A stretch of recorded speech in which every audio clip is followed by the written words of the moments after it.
Hello and welcome to Giant Mess, a super duper sloppy sports and entertainment talk show about the New York Giants, the New York Mets, movies, TV, comedy, and a whole lot more. It's hosted by Giant Mess. That's me, the Real Cinch Neal Lynch. I'm a plump and furry Irish Italian American who graduated from a Catholic high school but isn't Catholic, and also went to a college known for producing doctors and lacrosse players, and then became neither. Instead, I'm a father, son, brother. I'm everything that you could possibly ask me to be and more, except reliable or dependable or patient or calm. I'm also not a lot of things. On today's episode, we're going to talk about the severed rabbit head that was found in the walkway leading to our front door of our townhouse. That should be fun. I'll recap the Giants' Week 5 game against the Dallas Cowboys, preview the Giants' Week 6 game against the football team of Washington, and then we'll take a look at some top free agents for the Mets to pursue in the offseason now that we probably going to have Stevie Cohen's big-ass bankroll. How to fix the Mets starting rotation. Where do we go from here, folks? And then some potential trade candidates, maybe? Question mark? So let's dive right in. Yeah, I mentioned it in the intro. Severed rabbit head on the walkway leading to our front door. It's been an interesting week. Been an interesting couple of weeks, to be honest. A lot has rattled me, shook me to my core. It is Halloween season, so everything's super spooky and scary this time of year. And the severed rabbit head didn't even register for me. That's how fucked my life is right now. And my mind, my brain, is that I can walk out, see a severed rabbit head on just in front of the door and just go about my business. Be like, you know what? Whatever, dude. Ain't nobody got time for that. I mean, this is a huge step for me. I think if you listened to the podcast, if you watch the show, if you consume any of this content, no one actually does except me and Mama Dukes. But I mentioned that I received a text message with graphic imagery of bloodied corpses. And I called the cops. Okay. It was sent to my Google Voice number, which no one calls. It's by the way, it's 862-BIT-1986. You can leave a voicemail or text.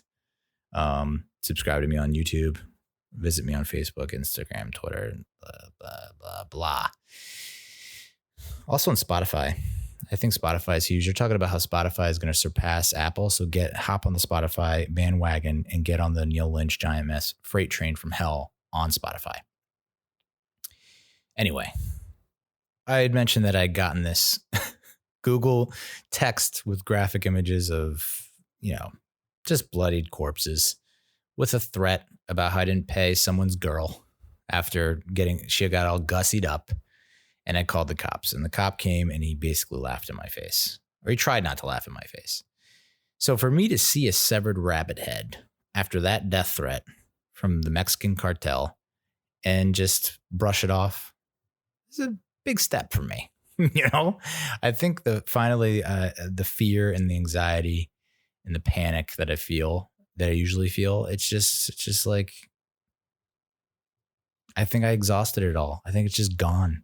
I think I've tapped out with, a few months left in 2020. It's like my body's just trying to tap into it. Like, hey, do we have any more panic, any more fear and anxiety? And it's just like, nope, we're on E, brother. We're just going to coast through the rest of the year completely emotionless. So what could this be? Now, my first thought is like, interesting, severed rabbit head. It doesn't look like it's been chewed off. It looks like a clean cut, which leads me to believe that, eventually I got around to Googling.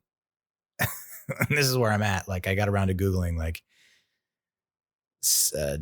headless rabbit. I might have started with headless bunny, and then I started with headless rabbit. I might have said rabbit head, and that took me to Playboy, and I was like, I don't need to go down that road right now. Maybe later, bookmark.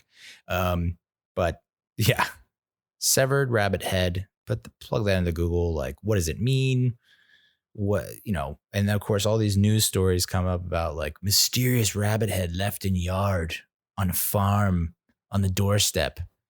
Police baffled. And, there's like multiple news stories about all kinds of different people from all across the years, 2015, 2017, 2019, of people finding a rabbit head and trying to figure out what it means. What is it? And of course, the reporter leaning into it, or the journalist like leaning into it, be like, is it a cult? Are they terrorists? So still no anxiety, no fear. I was like, okay, there's a cult after us. Like there's a terrorist that's trying to get to us. Why? Who gives a shit anymore? It's like, just take me, Lord. But then I started to get a little more rational. It's like, okay, Google has like the suggested alternative questions that people ask that might be related to the question that I'm asking. And it's like, what could bite the head off an owl, or an owl? Spoiler. What can bite the head off a bunny? What eats bunnies? What eats rabbits? And of course, there's a short list. It's, could be a raccoon, which raccoons are out and about. They love, hanging out in the suburbs and starting fights and smoking cigs. You have the fox, which I've seen the fox run through the yard, and it looks like such a dainty motherfucker, like just a dainty, light as a feather, no care in the world. How the hell does that fox cause any damage to anyone? It looks like a glorified cat. So how that can rip the head. I mean, this is not a small bunny either. I mean, this is a mama bunny or papa bunny. And what's crazy is I remember like a couple months ago over the summer, I almost stepped on a little baby bunny that's probably the size of a golf ball. So I'm thinking like, oh my God, should I have taken in that baby and coddled it and been the father that this baby bunny needs in its life? Or maybe just let it roll the dice and just say, hey, life's a bitch and then you die. Good luck out there, and give him a nice little pat on the bunny ass. Have at it, Hoss. Knowing that there's a fox running about. But I was like, man, if I'm almost stepped on it because I didn't see it, like most people will think it's like a stone or a rock, and it's probably fine. It's probably fine, right? And then I've thought about that every day since. Like, man, that bunny definitely died that night. But this bunny was bigger. And it just, all I know now, seeing that or realizing that foxes really do still eat bunnies. That Zootopia movie is a bunch of bullshit. Yeah. I bet bunnies nowadays, the rabbits like watch that movie and they're like, foxes are cool, Mom and Dad. Look at this fox. Just Jason Bateman sounding fox. They're cool. They're grifters, sure, con artists, but like they're not a danger to us. They're not predators.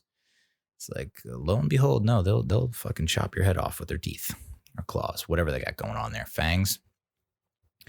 So we got a raccoon or a fox, and then an owl, which the owl one is like, whew.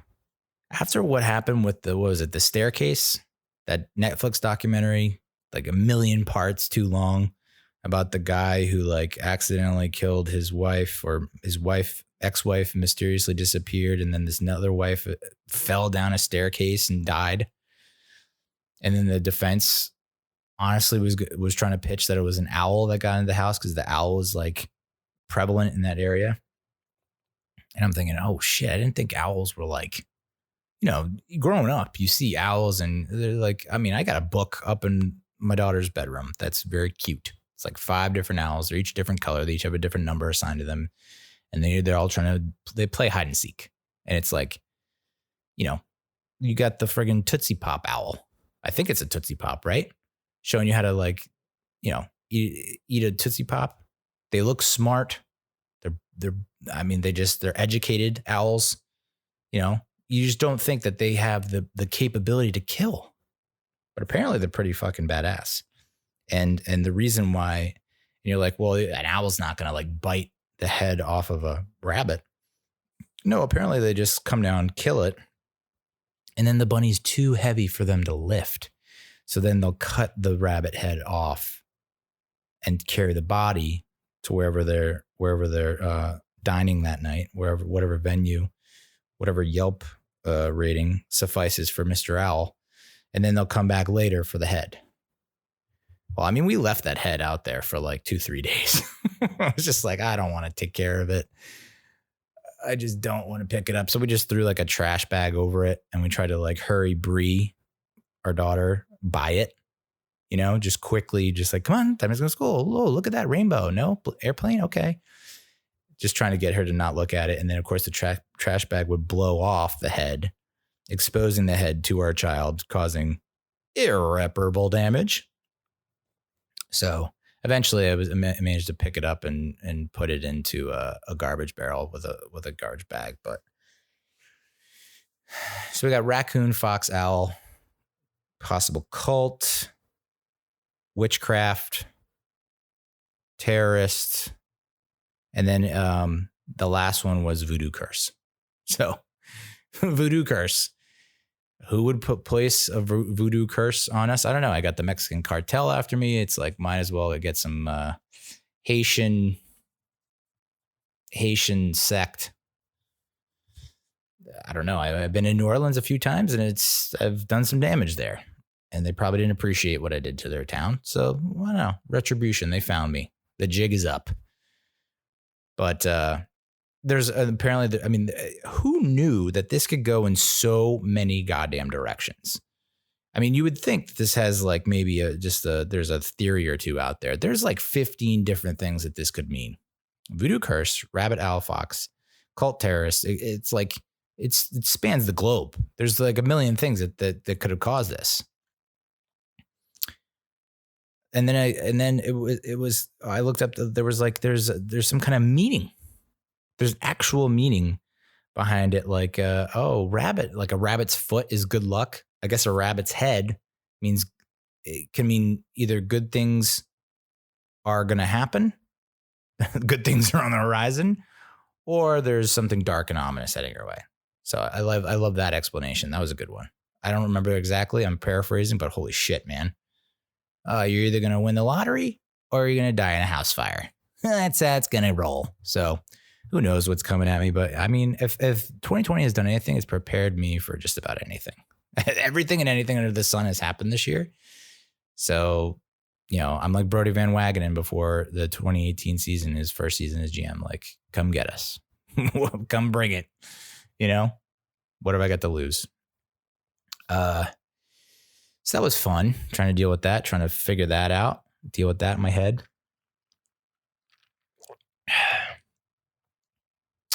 Even my wife, who's typically like, you know, she's like Gabrielle Gasp. Gabby gasps. She just gasps at everything. I don't even think she gave like the most subdued gasp in her career, which is saying something, you know, because it can range from, oh, hey, Godzilla approaching to, there's a ladybug on my finger. It landed on my finger. So for her to be like, oh my God, it was just like, yeah, we've been beaten down pretty hard this year. So a rabbit head, very low on the totem pole. We did, so I mentioned last week we went apple picking and pumpkin picking. My wife and her friend went to Costco to get the appropriately sized pumpkins, because we didn't get like adult sized pumpkins last time we went to the pumpkin patch. It was like we got one that apparently had some kind of weird mold on it that just kept growing no matter how many times we washed it. It was kind of like from the Santa Claus where Tim Allen shaves his beard and just grows right back. That's like kind of what was going on with this pumpkin. And we had Bree just have at it and paint it with black paint. She got black paint all over her, and it was cute. And then probably we put her to bed, and then I think immediately someone knocked it off the counter and it broke. So that was a good thing I got a picture and a video. I did not get to carve my pumpkin yet. I was too busy picking seeds out of guts. And I know our friend was not having it. when we were trying to tag team it and do like group effort, teamwork approach. And I think she picked like 3, 4, and then she was like, fuck this. And I was like, I'll do it. Like, I don't know what it is about me in my head that allows me to sit there and pluck seeds from 3 fucking pumpkins. I mean, each one it had to be half an hour to 1 hour. It was just so long that I didn't even get around to carving my pumpkin.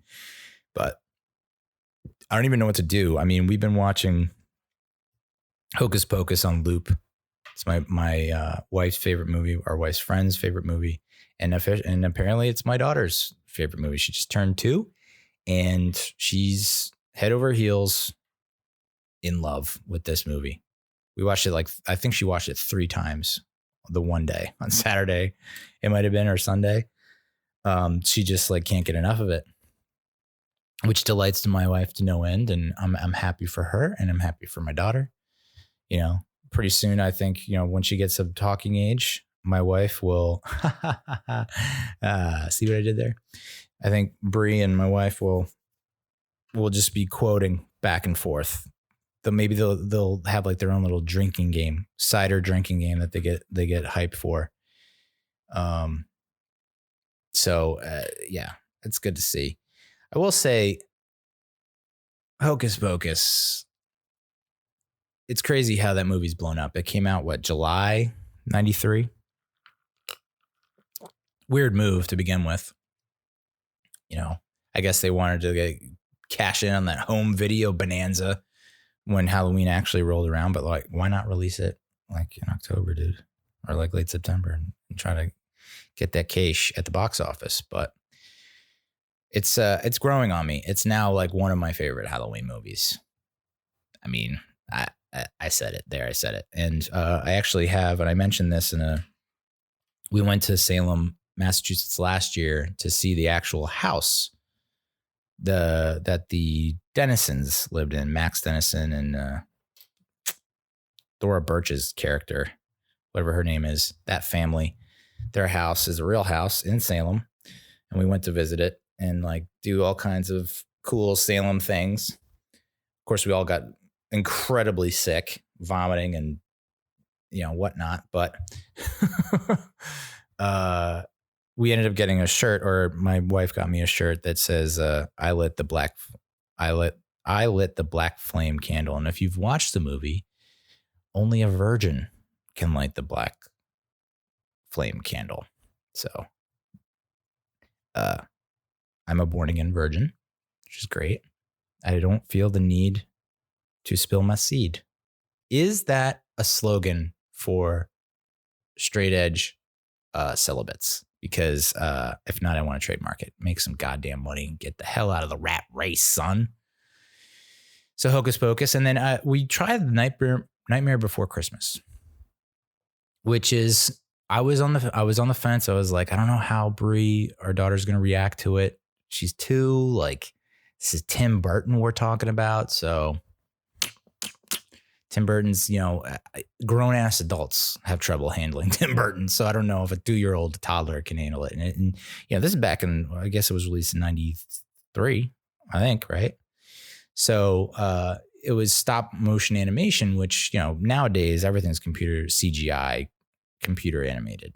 So she's kind of been programmed with that, with all the Pixar movies that she pumps through her eyeballs and pumps into her brain. So I didn't know how she would react to stop motion animation. Like, would this actually be something that sticks out to her and like catches her attention, or would she just like freak the fuck out? And she took it well. She actually liked it a lot. So Hocus Pocus and Nightmare Before Christmas, can't go wrong. What a coup for Tim Burton, by the way. What a marketing genius to come up with that idea, if he did. But like, you basically own Halloween, and you get a little slice of the Christmas action as well. You get hit up twice. Double the seasonal. So picking the seeds, this is what I do. And I'm surprised that like, I don't hear about this very often. I don't think we did it when I was a kid, but ever since I found out about it, I do it every Halloween. It's amazing. Picking out the seeds, and then you whatever you want to put on the seeds, butter, oil, coconut oil, olive oil, whatever. Just, lather them up. You just smother it all over the seeds, put them in a cookie sheet pan or whatever, and crank the oven up. Put your seasonings on it. I mean, someone suggested salt. I was like, you obviously don't know me because I need all the seasonings. And so I've recently discovered that you don't have to put Montreal steak seasoning on just steak. So now I've been putting it on it's like Frank's Red Hot. I put that shit on everything. Like Montreal steak seasoning. Why they call it steak seasoning when you can put it on literally anything and it tastes amazing. So what did I do? I put it on the pumpkin seeds, and then I also put a layer of pumpkin pie spice powder on it, which is, I think, like cinnamon, nutmeg. There's like 2 other things, lemon peel and ginger or something like that. Or what's the other one? Cameron. That's not it. Oh, man, that's going to haunt me. But yeah. And you might say to yourself, that sounds disgusting. And yeah, it probably is for 99.9% of palates. But this palate right here, this 0.1% palate, it's pretty dead. So I actually need to like overdo spices and seasonings just to get any kind of pleasure. So my wife has not touched them. I think she tried like on Sunday, and it's just, no. This is one of your Frankenstein-like creations that I have no time for. So, but I recommend it. Montreal steak seasoning, fuck it. Who cares? And then the innards, the guts, I save the innards. A lot of people throw the innards and the guts away. We've never saved the innards or guts, and I feel like there's something there, and I don't know what to do with it. We got to puree it, apparently, and then there's like 1,000 things that we can make with it. And I'm trying to like narrow it down. Like, I love pumpkin pie. Do we have all the other ingredients? I don't know. Can I just make pumpkin bread? Is that simpler? Like, I want it, the simpler, the better. I'm not trying to get too involved here. But all I know is like, I don't know that you hear, I don't know. Maybe it was just, we were just wasteful as fuck growing up, but I just never heard about like, save the seeds, roast the seeds, save the guts, bake them guts, son. So it's safe to say I love fall and I love Halloween. So it's crazy that it's 2 weeks away. Just bananas. I think we're actually going down to visit a friend. We're trying to think of costumes. I don't want to spoil anything for anyone if they're looking to be surprised, but it looks like the theme is going to be 90s. We're looking at 2 90s characters, and I got to think of a character from the 90s as well. So submit your suggestions now in the comments, which there are none on podcast. So TV wise, what have I been watching? I watched the season 2 finale of The Boys, only 8 episodes, which kind of sucks. I think last season was 10 episodes. And yeah, sure. I mean, they're hour-long episodes. So, when you get to 10, there are some series or shows where, they feel the need that they have to do 10 episodes. And so there's 1 or 2 episodes in there. You're like, they probably didn't need those. I disagree with the show. I think, every single freaking episode is so goddamn good that give me 10, give me as many as you can. And, I didn't mind that they spaced it out. They gave you the first 2 or 3 and then, each one every week. It was something to look forward to, which I didn't mind. I thought that would kind of get at me a little bit, but it was nice to kind of actually try and digest each week and be like, what the fuck just happened? I need time to think about this and mull it over and wonder what the hell is coming up next. Like I said, I think last week or the week before, Aya Cash did a phenomenal job as Stormfront.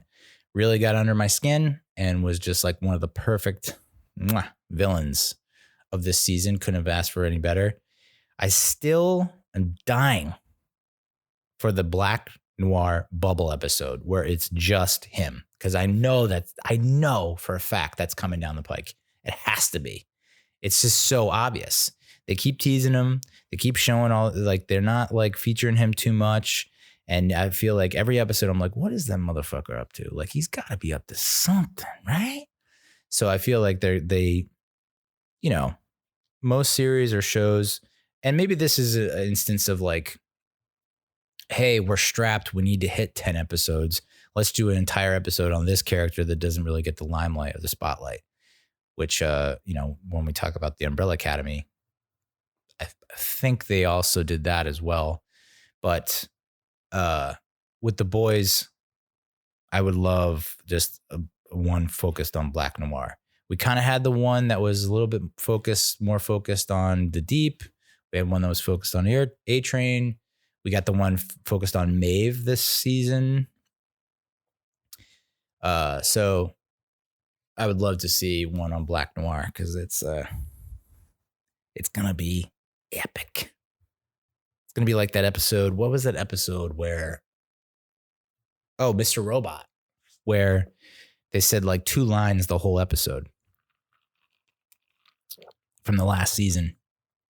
I feel like they should do that with Black Noir, where the Almond Joy thing. I mean, what a setup and payoff. So funny. Lamplighter. I mean, that was, you know, it is what it is with Lamplighter. What did they call him? Oh my God, what did they call him? Like Majorette in the marching band or something like that. The Lamplighter is fucking, what's his name from X-Men? I'm pretty sure. What was his name in X-Men? Ice. No, that's Ernie from Hocus Pocus. What did I tell you? My name ain't Ernie no more. It's Ice. Man, those two, what the hell are they up to now? Not Ice. Iceman? Maybe it was Iceman. But his name is Bobby. Yeah. And he was like, he had the hots for Rogue. Rogue? Yeah. So it's so funny. You get one superhero part and people are like, oh yeah, well, yeah, you can do any superhero now. It's so interesting to me. It's like,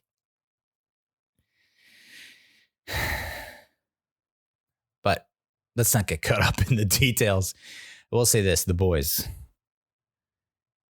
got me thinking about, and I don't want to spoil anything. So how do I put this without giving anything away? I'll say this quote, and I don't think it's spoiling anything. Girls get it done. That was a big theme towards the middle and towards the end of this season. I'll just say this, completely unrelated, not even related to the boys. What I don't understand is, and I know this is getting a little heavy and serious, but it's always like perplexed me to no end. People that are proud Americans who are proud of the fact that we went into World War II and we beat the Nazis, right? Hitler. So there's people that are like, came from that. They're like, yeah, America, fuck yeah. Like we took down the Nazis. We beat the Nazis, right? Hitler, that scum, that kraut, blah, blah. But then are like racist to black people. What? How does that work? I don't understand how that happens. Like we came in and we saved the world from this threat that had murdered 6 million Jewish folk. And then, but this restaurant's whites only. Like, what? What? It does not compute. Error 404, my man. Like, I just don't get it. But also like there's like, how can you say like you're proud to be American, but then also be a Nazi? Like you're a Nazi American, like a neo-Nazi American? What the fuck? It's just, like wires are crossed. I just don't. It's just, it's like, So I don't think I'm giving anything away by saying that with regards to The Boys. This is completely unrelated. Just a thought that came to my head that was not inspired by what happened in The Boys. But what the fuck, dude? America, the melting pot. But you're not allowed in here because you're different looking. Or what? So I still can't grasp people that are like proud to be American, but then racist. Like you can't. Why? The country's based on freedom, and you're like what? But watching the series, and there's a particular character I'm thinking of. So if you haven't seen season 1, you're probably like, Neal, be more cryptic. But if you've seen season 1, you probably already know who I'm talking about. So it's interesting to me that like there's a group of people, and it got me thinking just overall. Because you look at Vought and it's like it's a play on Fox, right? Fox News, Fox in general. And so using America as like a guise for their agenda, preying on people's love of the country and patriotism and whatnot. It's like, well, we revolted against the king because we wanted to be free and we didn't want that shit. We don't want tyranny or dictatorship, blah, blah. But then, you can't be free. Or like, I don't want your freedom to impinge on my freedom. And then like, what? I've gone cross-eyed. So confusing. And I know what my friends are thinking and saying right now. Like, Neal, you fucking idiot. You sound so dumb. But it's just, I don't know. That still gets to me. It still gets to me how can you be so pro-American, but then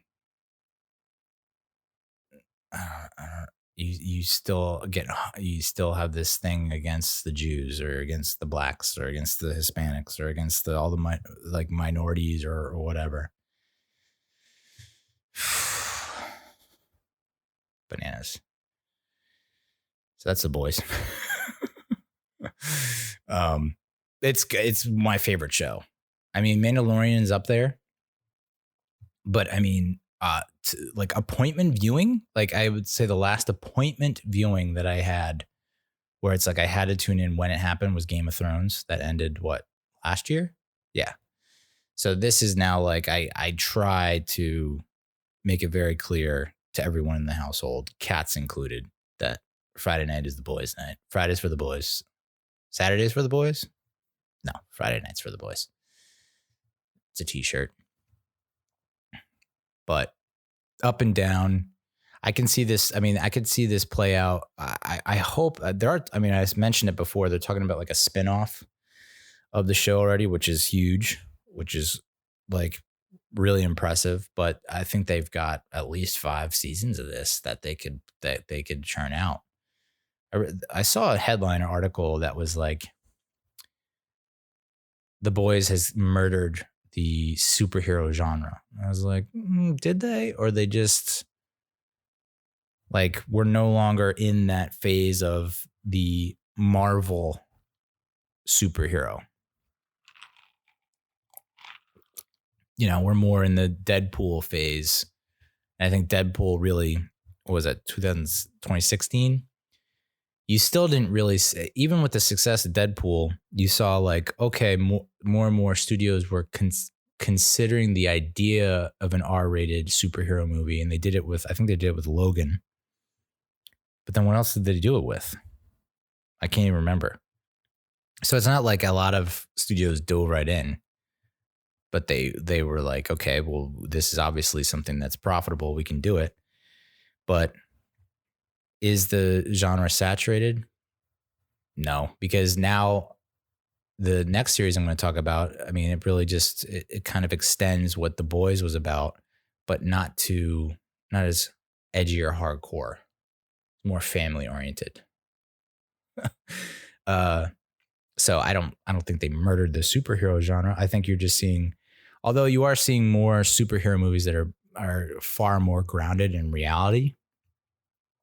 We talked about The Old Guard, Code 8, Project Power, more superhero movies where it's like people are not wearing costumes, but they have powers, which I don't mind. It just makes, especially with the Umbrella Academy, like just quirky, oddball characters that aren't your typical, usual, Captain America, Thor type superheroes. They got a dark side. They have a bad side. They have fears and blocks and wounds and all that good stuff. So those are what make good characters. So let's talk about the Umbrella Academy. I binged season 1. It was like every night. I think one night I watched probably like 4 or 5 episodes. Each episode is about an hour long. I started watching on the 6th, got through season 1 on the 12th. So it's 10 episodes, less than a week. And really, really impressed with most of the cast. I love Ellen Page. It's funny that she's not, like we're talking about, once you're a superhero, always a superhero type of thing. Unless you're Terrence Howard. But Ellen Page, she played Kitty Pryde in the X-Men movies. And her most prominent role in the X-Men movies was Days of Future Past, which was, I love that movie so much. But that was like her basically, and there's going to be spoilers, folks. I don't even know what to tell you. I should rename this podcast just Spoiler. Like that's all I do. Spoiler. So she, in Days of Future Past, she is able to transfer Wolverine's consciousness through time. So I think she does it originally to the 70s, 80s, no 70s. And so that's a time travel movie, superhero. And so this one is also about time traveling superheroes. I don't think that's that much of a spoiler. It's probably in the synopsis. So don't get out your crucifix just yet. But Ellen Page is in this. She plays an ordinary person. So the basic theme of it is there's like 43 kids all born on the same day who were delivered by women who weren't pregnant at the beginning of the day. So try to wrap your head around that. Women who weren't pregnant, and all of a sudden, in a span of like seconds, they give birth to 43 different women give birth to 43 different children, all at the same time, at the same date, same year, October 1st, 1989 or something like that. So this eccentric billionaire goes around and he adopts 7 of them, or he's able to adopt 7 of them. But one of them, he realizes, even though she was born to this woman that, wasn't pregnant, Jesus much, Jesus Christ much, Immaculate Conception much, Bethlehem much. He realized that of the 7, this one girl, the one girl is just ordinary. So she ends up growing up, and they all go their separate ways after once they're turned adults, I think. And they don't reunite until 13 years later when the father passes away. So they all get together for the funeral. So they hadn't seen each other in years and years and years, but they come together for the funeral, and you find out that the Ellen Page, the ordinary lady, wrote a book about them all, and she got decent amount of money from that. But it was a tell-all, and tell-alls never sit well with all. So, really liked Ellen Page. I liked Diego. I thought that was a cool character. He's kind of a weapons expert, specializing in knives, who has a hero complex. and rough around their edges and is constantly seeking revenge and avenging and all that good stuff. Ellen Page plays the ordinary girl. You have a very, like a big, tall, strong dude who's like disproportionately large in the upper body, specifically the arms, who's been stationed on the moon for the past 4 years. And you're like the first half of the first season, you're like, how about, I feel like Mac in Always Sunny. I'm like, how about you pop that shirt off? Just pop it off real quick. Or like Dennis, like, hey, pop your shirt off. Let's see what you got cooking. And of course, they tease you for half the season. Then eventually his shirt does get ripped off and you're like, okay. I mean, maybe this is because I am a very hairy person that's just gross overall. So it's like seeing that's like, I don't mind it. I've literally seen worse in the mirror. But you're trying to figure, like, what was weird about that moment is like the two sisters turn and look to each other like, did you know? It's like, no. It's like, how did you not? I mean, like, okay, you didn't know he was hairy, but you knew he was gigantor. He was wearing shirts and coats and all kinds of clothes that were 5 sizes too big for him. And he filled it out.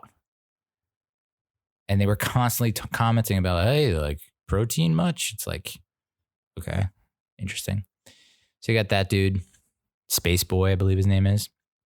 One of the 7 passed away, I believe, during inaction. I don't know that they really got into details about that.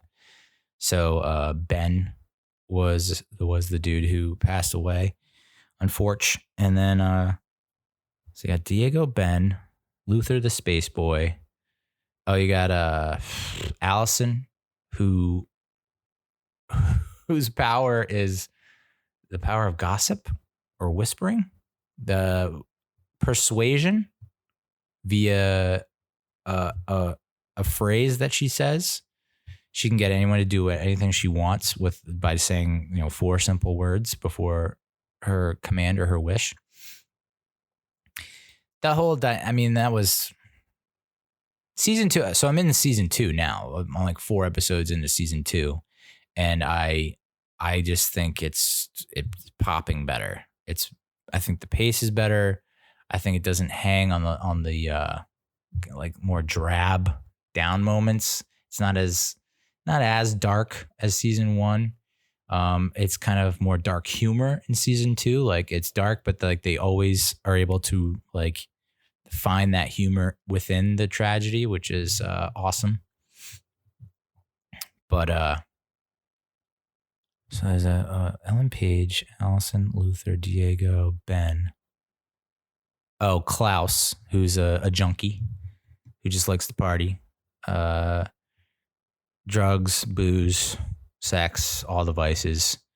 And you're like, yo, what's this guy's deal? Like, what's his superpower? And he ends up that he can talk to dead people. And so you find out that he can talk to, you guessed it, you connect the dots. I led you there. You're the horse. I led you to water. Drink.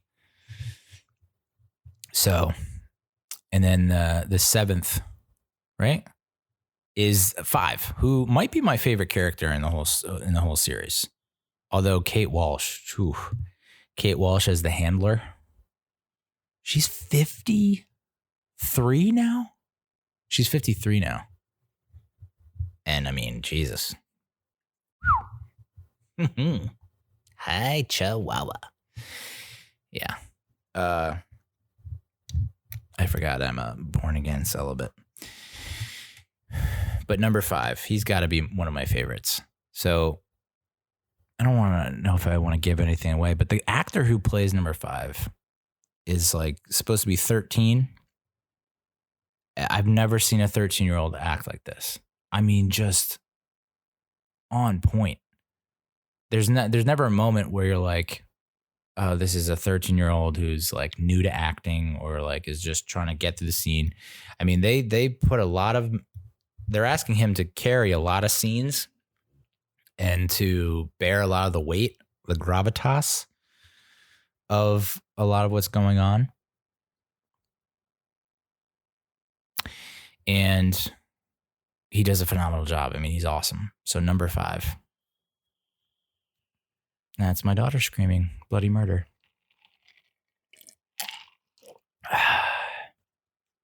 So, and they're trying to like save the world from apocalypse, basically. And then there is a season 2. So again, here's a pen, here's a paper. I've given you half of the equation. You need to fill out the other side of the equal sign. But definitely very highly recommend. I'm actually pissed that I have to record this tonight, that I'm not able to watch it because it's that good. And you even get it like a season 1, you get a Mary J. Blige extended recurring role. Mary J., who looks great. Her acting's okay. It's a little one note, but I think she just still does a pretty good job. There's also the dude from Mindhunters. The guy who played Ed Kemper. Big guy. I didn't recognize him at first, but the way he talked, I was like, slow down the way you're talking for a second. Okay. Yep, that's you. So if you haven't watched Mindhunters, that's another one that you should definitely add to the queue. But Hazel and Cha-Cha, the two are their names for the Ed Kemper guy and Mary J. Blige. They have a pretty good repartee, I guess you could say. Kate Walsh, also awesome. There's a fucking talking monkey named Pogo. And then there's a literal Stepford wife, a robot wife who the kids love, who's able to do just about everything. From cooking pancakes to sewing up gunshot wounds. So that's the Umbrella Academy. I really hope you check it out because I want to do like I don't know if I want to do a full review, but I just can't get enough of it. So The Boys and Umbrella Academy. Those are 2 examples of what I believe to be like the superhero genre is alive and well. It's just evolved, and that you're not going to see a lot of people wearing costumes. Like I think what was it? KFC with Barstool. He was like, it's so funny that the superheroes and the boys, like other than Starlight, they're like always in uniform. They're always in their costume. They like never take it off, which I find funny. But I mean, Homelander is such a great character. I feel like, and this is, I don't know if I want to say this, but I do, in certain respects, I definitely feel like I have many Homelander tendencies. Not great. But I do feel like that's probably what I look like on a daily basis when I think I'm not reacting to someone, I'm masking my contempt. Is like, nope, this is what it actually looks like. You're just seething and people know that you're boiling over. Anyway, speaking of scary shit, we also got to watch Alone. We rented that. Really good movie. Very simple premise and concept. It's a young widow who is moving from the place that she shared with her husband, who's passed, and on her way to somewhere up north in the Pacific Northwest. I don't know if it's like a place she bought, a place she's renting. Maybe it's a family place that's been abandoned. It's been left to her. I don't know.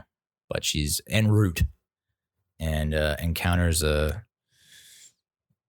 gentleman who's a little, he's got a mustache, he's got glasses on,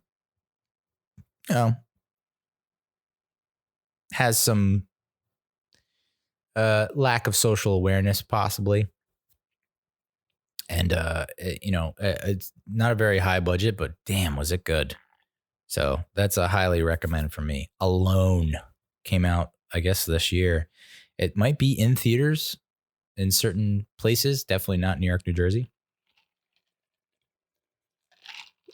But it was worth it. Rented it for like $6.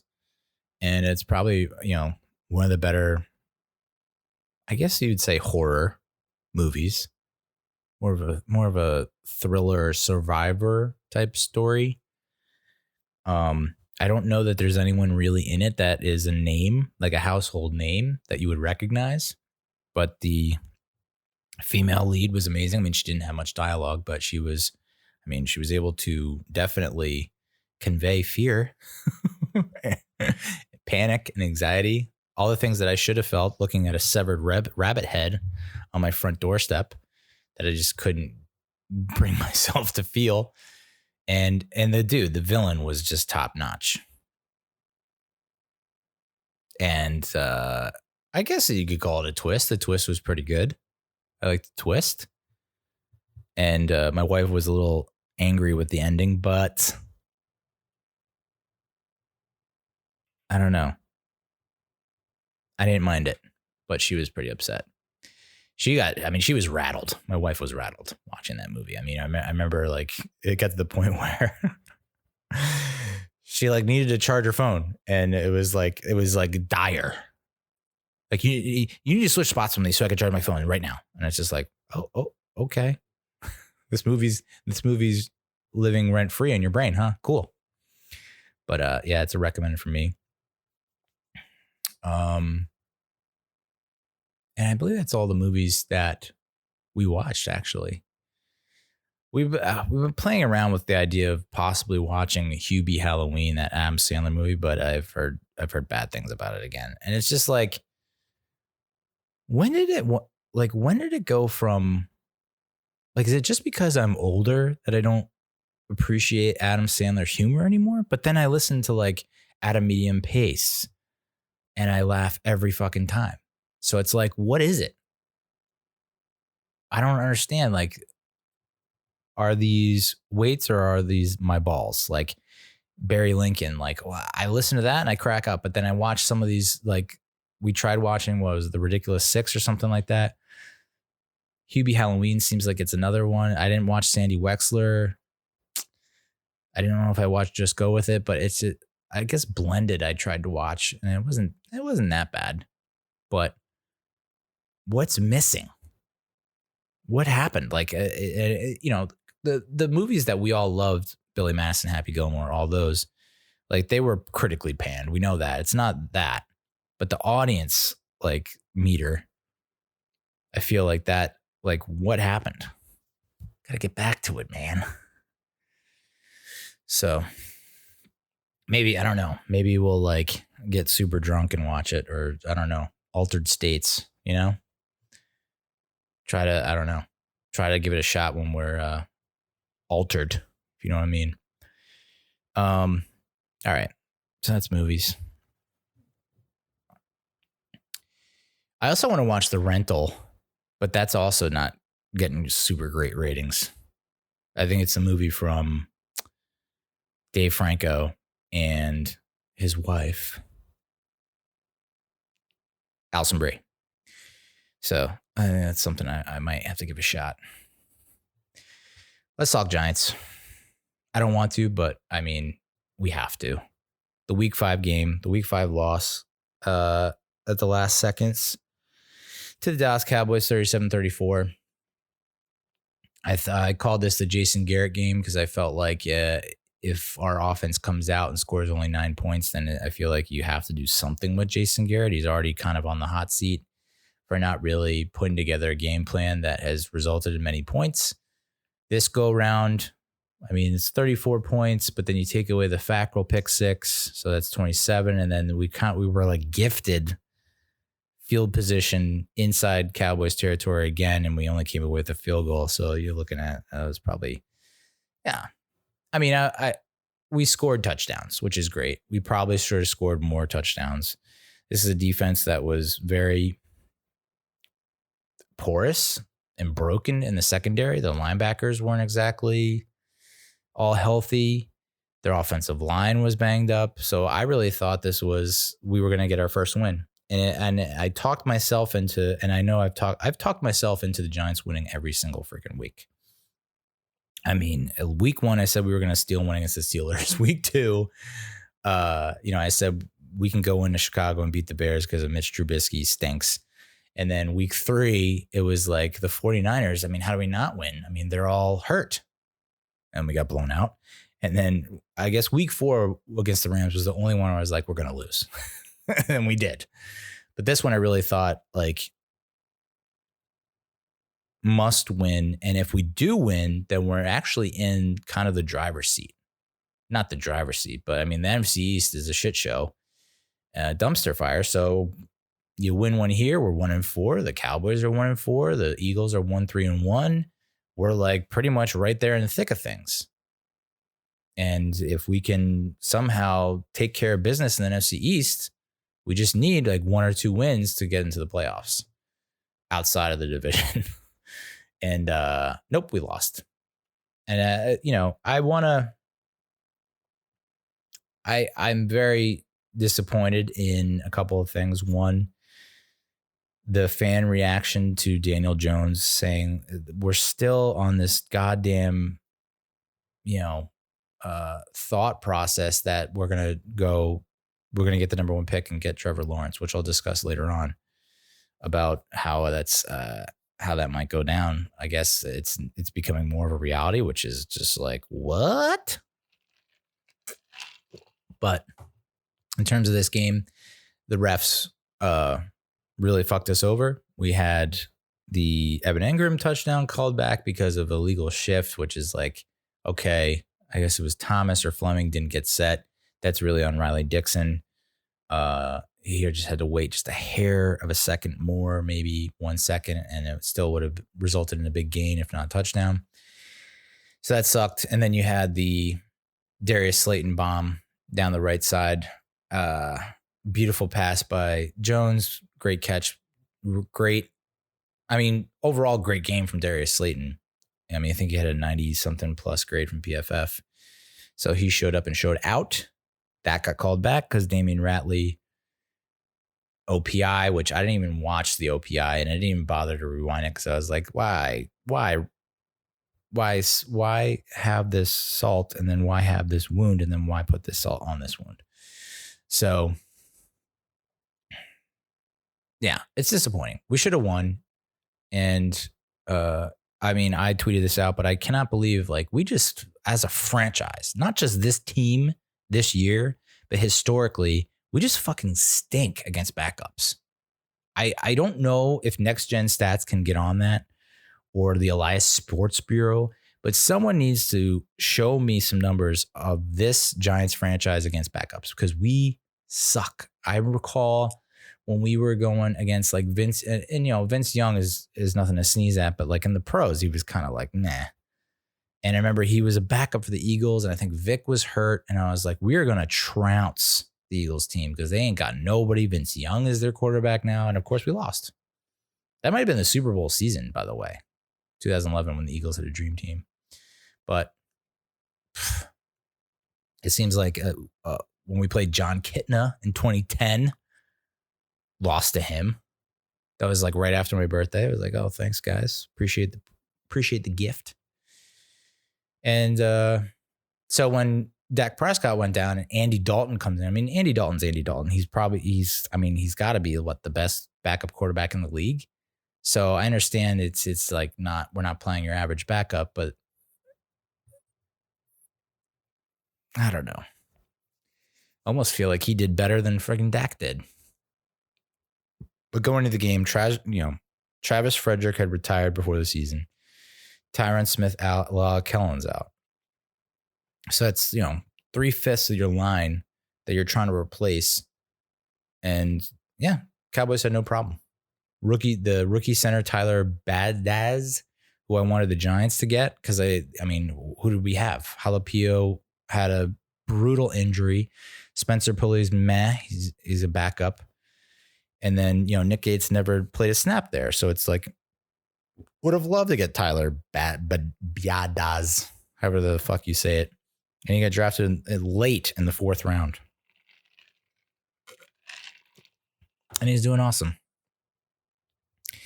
They have a 3rd-year guard named Connor Williams.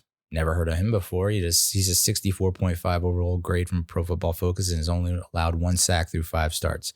Second-year tackle Brandon Knight, 60.4 PFF grade, only 1 sack allowed in 3 starts. You have Zach Martin, obviously, who's incredible. And then you have rookie tackle Terrence Steele with a 54.4 PFF grade, 3 sacks allowed in 5 starts. So I didn't really do that research before giving that preview, but I figured the defense is going to have a field day. We're going to have all our pass rushers just feasting on Dak Prescott, and didn't really pan out that way. We also got gashed on the ground, which sucks. So that first drive we had, it's a typical Giant. It's like becoming a staple of this Giants defense. That first drive, they just cannot get off the fucking field. And it happened this time with Adrian Colbert. He had a couple unnecessary roughness penalties that really just backbreakers. Darnay Holmes played a better game. He had the big pass breakup in the end zone, although you could have argued that might have been DPI or face guarding or something. But better play than we've seen out of him recently. Of course, Lorenzo Carter went down with an Achilles, which sucks. He's out for the season. O'Shane Ximines didn't play because of a shoulder, and I guess he was put on injured reserve, but that's like one of those short-term IRs where it's like 3 or 4 weeks and not the whole season, so we might see him again. Carter definitely, for sure, not. But, the opening drive, at least we hold Dallas to the field goal. Giants have allowed an opening drive score in each of the last 4 games, 2 touchdowns, 2 field goals. So it would be nice to come out this week and just like 3 and out. Like, let's just get the fuck off the field. Let's not continue to give opposing offenses repeated chances. And there was some graphic that they put up. I think they're in the Tuesday night game. Bills-Titans, because I think the Titans are the Bills or the Titans. One of those two is not great on third downs defensively. And the Giants are the least efficient on third down. I think opposing offenses are converting something like 56% of third downs, which is just really just debilitating. But we have a beautiful first drive in response. We get our first touchdown in 144 goddamn plays. The drought is finally over. Ding dong, the witch is dead. And I tweeted this. I think Jason Garrett took a page from Sean McVay's playbook because we got a touchdown on an Evan Engram handoff, tight end around. Evan Engram joined Bob Tucker and Aaron Pierce as the only Giants tight ends in franchise history to score a rushing touchdown, which I do not remember that Aaron Pierce touchdown. I mean, not to say I remember Bob Tucker was before my time, but Aaron Pierce was my time, my heyday, and I don't remember that shit at all.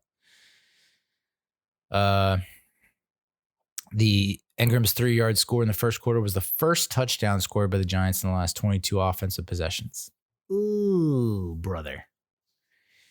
And, Art Stapleton mentioned this. It's Daniel Jones misses Saquon Barkley, obviously. But does he miss Sterling Shepard more? Probably. Because who you're rolling out there? I mean, a lot of it falls on Jason Garrett and his horrific play calling. The plays that he's dialing up are just like so vanilla and basic. It's like anyone could cover them. The Fackrell pick 6, which is great. We go up 14-3. We end up going up 17-3 with a field goal after a 3-and-out from Dallas. The 11-point lead after the first quarter was the second time the Giants had a 10-point lead, 10 points or more lead in any quarter in the last 4 seasons, and we lost both times. So if you're wondering why most Giants fans weren't a little more excited and amped, even though we definitely were, and you probably didn't have a lot of Giants fans being like championship or win or victory or like rubbing it in Cowboys fans' faces, it's because that's of that stat right there. Anytime we've had a big lead, it's just like, nope. L's. Cowboys respond with a 14-play drive for a touchdown. And then you had the Daniel Jones fumble for a touchdown. Andrew Thomas gets beat. Jones gets clocked from behind, and then Anthony Brown from the Cowboys picks it up and scores. So it's then 17-14. Or no, 14-3, and it's 17-14. 17-17? I don't know. Who gives a shit? 2nd and 5, 3rd and 4, we can't convert. And that happened a lot in this game where we have really manageable 2nd downs and really manageable 3rd downs when we can't convert, which is saying something because I think we still converted like more than 50% of our 3rd downs. There's the fake field goal for the touchdown that was called back. And then yet again, I don't know what it is about the final minutes of the first half, but our defense just is already mentally checked out. They just fucking mail it in every goddamn time. They are in mentally, they are not here. Mentally, they're in the locker room getting all pampered by the training staff because they just continue to give points on the board. Dallas got the ball with less than a minute left in the half, I think, and they score a touchdown. Like what? Giants are 4-33 when trailing at halftime since 2017. The most such losses in that span. So if we're losing at halftime, probably going to lose. You can just save yourself a lot of time and pain, blood, sweat, and tears, and just, I don't know, check out the Umbrella Academy, The Boys. In the second half, Darius Slayton has the long touchdown nullified by the Ratley OPI when we ended up with a field goal. That sucks. You had the Prescott injury. Elliott scores a touchdown. 3 and out with a bullshit holding on Nick Gates. I mean, they showed it, and it's like this year we've seen much less flags in general. The refs are letting them play, which I like because you see what happens when they don't let them play, and it's just flags extravaganza. Yellow all over the place, and it's all yellow, and it sucks. It's like unwatchable. So it's. I'm glad they're letting them play, but it's just like let's just call it both ways here, folks, because like the Nick Gates hold, you're gonna call that, but then you're not gonna call the hold against BJ Hill that led to the Cowboys in the game-winning drive. Okay. Giants come back and they kick another field goal. We get the fumbled snap at the Dallas 17, and we actually score a touchdown. Holy shit. We got a turnover, and we turned it into 6. Fantastic. And then a really brilliant play call that could have really blown up in our faces with play action half roll right. Devontae Freeman does and Joe Judge broke this down, the Joe Judge report. But a little play action to Freeman, half roll right for Jones. Freeman just gets enough of Jalen Smith to keep him off balance. And then Jones looks back left and hits wide open Andrew Thomas, who almost drops the ball. And it's like, I tweeted, like, if he drops that, just have fun. Enjoy Dallas-Fort Worth area. Because, I was almost going to say, like, why didn't Jones hit Caden Smith? Because it appeared like Caden Smith was wide open on the right, but that's not where the play was designed. And I think you could make an argument that like the Cowboy defender, I don't know who it was, but was like quickly covering ground to make up for it and might have broken it up. So ultimately the better read, it's just like, whew.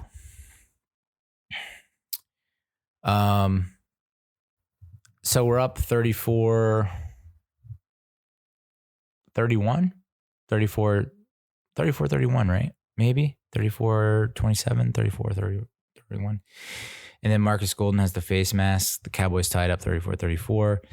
Less than 2 minutes left. So this is the drive that everyone's been hounding, been really just like up in arms about.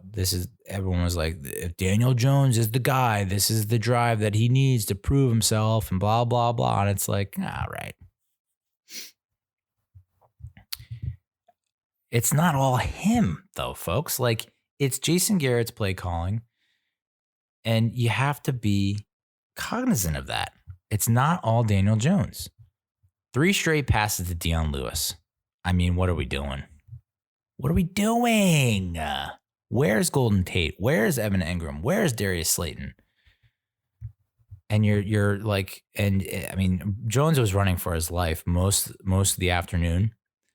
So it's I understand those passes probably are not designed to go to Lewis, and Lewis was basically the only option as like Jones is running for his life. So, but yeah, that's not what we're looking for. And I thought we were heading to overtime. And of course, the Cowboys get their ball at their own fucking 12. Riley Dixon with a great punts, gets them inside the 20. 52 seconds left on their own 12. You got to think, come on, defense. Just make a stand. And then we have a deep pass to Gallup, and then a deep pass to Gallup, and then it's game over. But you have that hold on BJ Hill, which I guess a former referee or I don't know who it was, Terry McCauley maybe is his name, something like that, piped in, chimed in, and was like, this is an obvious hold. And you watched it live, and I screamed, that's holding. I think my daughter was trying to sleep, but I was like, hey, some things are bigger than toddlers trying to sleep. But to call that nonsense on Nick Gates and then to not call it against on BJ Hill, I mean, what are we doing? So yeah, the Cowboys get a win. I mean, what the fuck? Giants have allowed 35 plus points for the 6th time since 2019, which is tied for the most in the NFL. Okay, great. Just when you think the defense has turned the corner and you see the output they had against the Rams and you're like, whoa, the Rams are like one of the best offenses in the league. Is this who we are? Is this what we can do?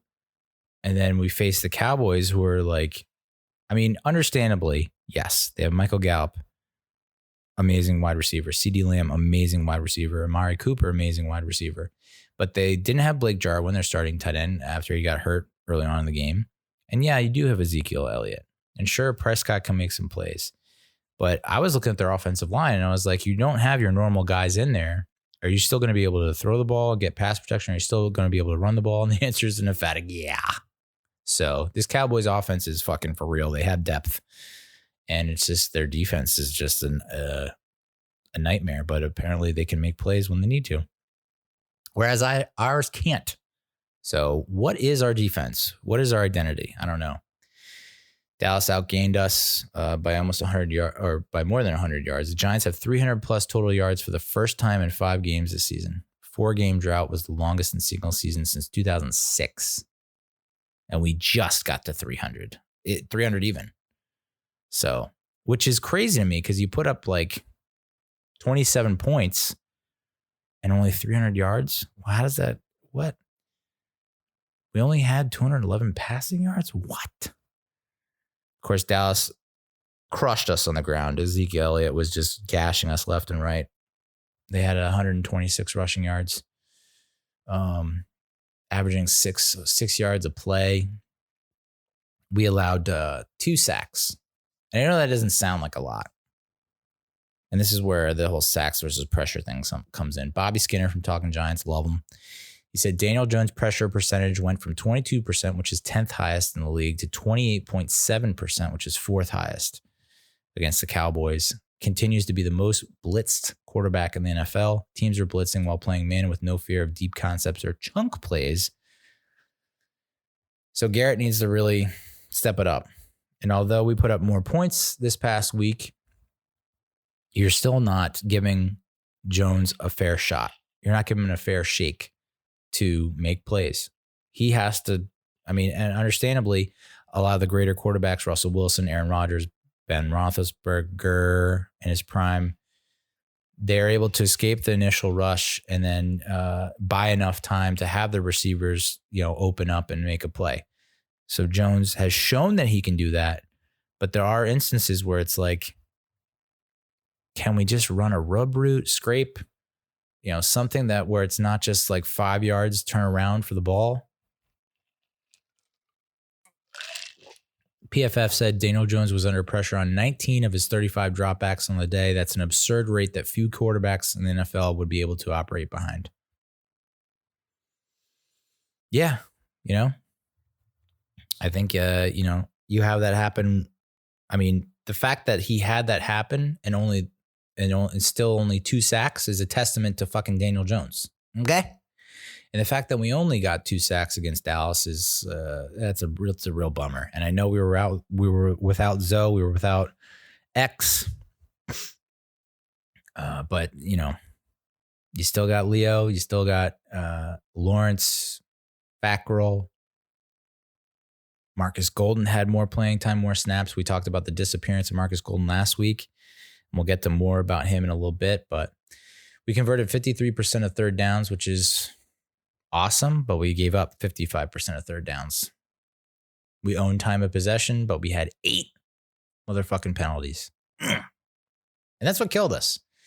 That's what ultimately did us in, because it took 14 points off the board and then possibly added on a few more points for Dallas. So yeah, you're looking at like 20 some odd, 17 to 21 point swing just based on fucking penalties. Joe just cannot be happy about that. So Jones 20 33, 222. He had his second most accurate game of his career using, and this is, I don't even know what this is, but completion percentage over expectation. So he was expected to complete much less than what he did. And the tweeter, forget his name, but says, might seem strange, but it's likely because he was hit on such a high percentage of his throws. Yeah, I mean, you can't argue. And Romo said this in the broadcast. He's a tough dude. He's gritty. He's taking hits and he's standing in the pocket. He's taking in the chops and he's still willing to dish out the ball. So, I know people are critical of Devontae Freeman. He got 17 carries, 60 yards and a touchdown. He averaged 3.5 yards a carry. And we had mentioned in a previous episode about how he was on the list. There was like that list of backs that far exceeded their expected yards per carry, and Freeman was among the worst. And we're now seeing that, a result of that. Am I like willing to abandon him completely? Like 3 games into his Giants tenure? No. Could he have gotten more yards here and there? It definitely looked like it. But I mean, this is a tremendous step we're still well below average in terms of rushing, but we're not a complete disaster like we were in the first 2-3 weeks. So I'm willing to give him more of a shot. I mean, there are people, because Le'Veon Bell was released by the Jets, and there were like Giants fans actually saying we should take a flyer on him. And it's like, I don't know, dude. I don't think that's the right choice. Bell wants revenge on the Jets anyway, so he ended up going with the Chiefs. But I don't know, the more I think about it, but no, you can't have that headache on your team. Who knows where his head's at. Wayne Gallman had another impressive showing, 5 carries, 24 yards, 4.8 yard average. I think you're going to start to I don't know why they don't give him more touches. For the record, I think I've always liked Wayne Gallman. It's just that he had a fumbling issue. That was it. That was really it. And if we're okay with Daniel Jones fumbling, why not be okay with Wayne Gallman fumbling? Interestingly enough, Daniel Jones, 2 carries, -7 yards. So obviously the Cowboys have seen something, and I think they must have put a spy on Jones, because Jones has been averaging half a dozen scrambles for like pretty good chunks of yards every time, 6 or 7 yards a clip. So I think they limited that, so kudos to Mike Nolan for figuring it out. Jason Garrett, take out your notebook, put pen to paper. Slayton, we mentioned he had a hell of a game, 8 catches, 129 on 11 targets. I mean, that is number 1A material. Now, can he do that week to week to week? I don't know. Golden Tate, 4 catches, 42 yards on 5 targets. I mean, it's safe to say that Golden Tate is probably donezo with the Giants after like this year. Although I had a little brain fart not a brain fart, but a little light bulb moment where I was like, okay, he missed the first 4 games last year due to PEDs, and then he came around after 4 weeks. We're now in week 5. Maybe he needs like the first quarter of the season to get his shit together. And maybe we'll see a totally different Golden Tate over the remainder of the season. But Justin Pennick from Talking Giants, he said that according to NFL Next Gen Stats, Golden Tate's yards after the catch per reception is 2.6 yards. And that ranks towards the bottom quarter of the NFL right now. His expected yards after the catch is 3.6. So, I mean, the thing that we all kept on, I mean, me specifically, kept on harping on and pointing to when we signed this asshole, that's harsh, I apologize, was yards after catch. Yak. Dude can catch it short, take it to the house. He did it last year a few times. He just has not been able to do it this year. And so makes me think that maybe the hamstring is not completely healed. So I'm always trying to look at it from all angles, and I'm thinking maybe he's not completely healed. Maybe he's not really 100% like he says he is. And so we just need to give him a little more time. And but there's definitely a wide receiver shakeup going on, which we'll get to in a little bit.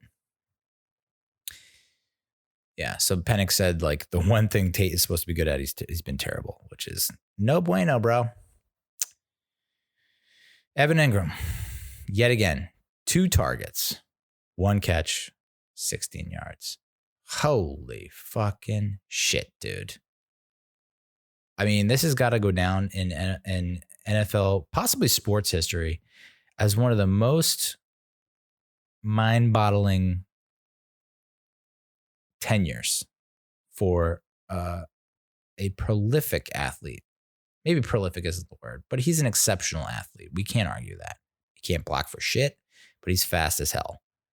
And the fact that we cannot get him open and cannot get him the ball more than twice in a game, I mean, that has to be on Jason Garrett, right?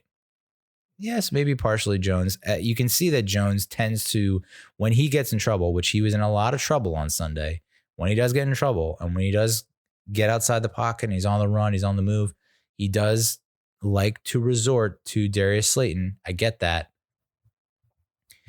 But you got to figure out how to get some quick hitters to Evan Engram on the run, not just this like 5-yard, 10-yard curl hitch action we got going on.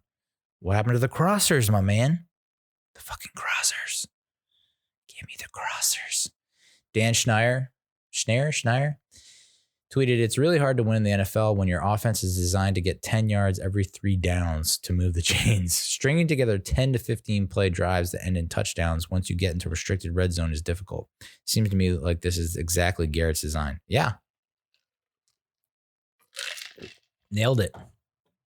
I mean, you know, you also see like opposing offenses doing these like 10 plus play drives, but somehow always end up in a touchdown. So it's like we were getting both raw ends of the stick. Does that make any sense? Nope. I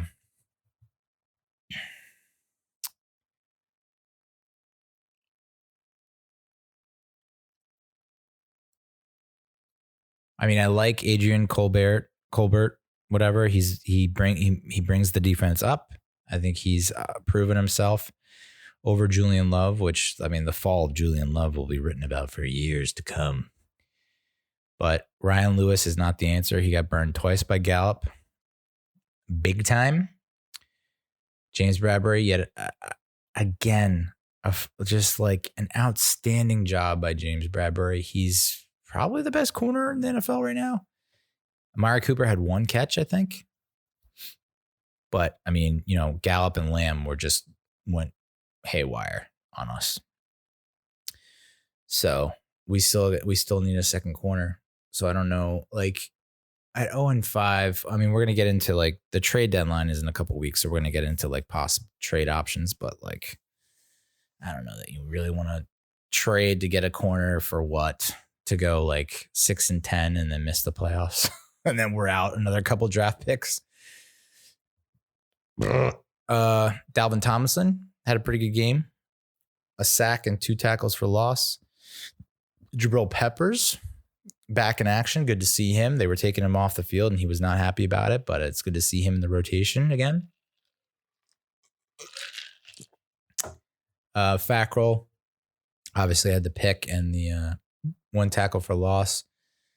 Darnay Holmes and Marcus Golden combined for a sack. But I will highlight Leonard Williams. And I get it. You look at the film, you look at the tape, and he's getting double teamed a lot. So I understand that's tough, but you would think that someone would be able to step up and take advantage of that. But like one assisted tackle in this game, I think he played like 70% of snaps, maybe. One assist.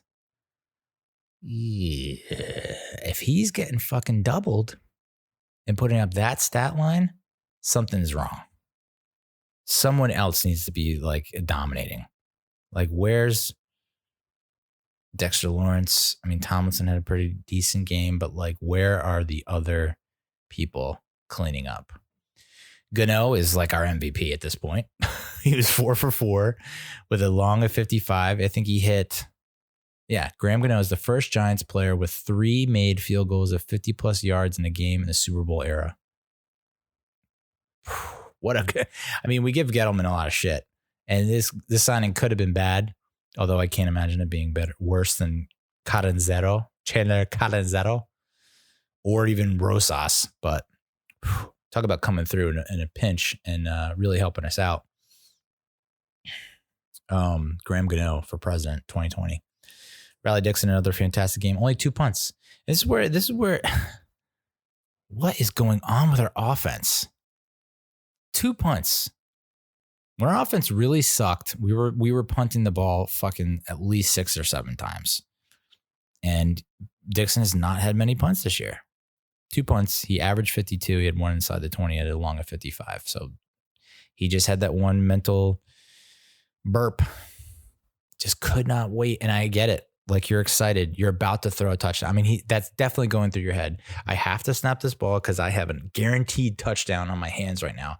I don't like, there's no way I can fuck up this throw. Evan Engram is wide open and he just got a little too antsy in the pantsy. So, goddamn. But it does set the tone, I think, for other teams around the league to respect our authority. You know what I mean? I mean, yeah, we showed our hand, and now other teams know that's a possibility. But it also puts them on edge, so I don't mind it. Just would have loved to get the 6 out of it. I mean, Prescott was 14 to 21 for 166 in the pick. Andy Dalton, 9 of 11, 111 yards. And of course, Cedric Wilson with that fucking stupid Philly special that everyone was jizzing over. God damn.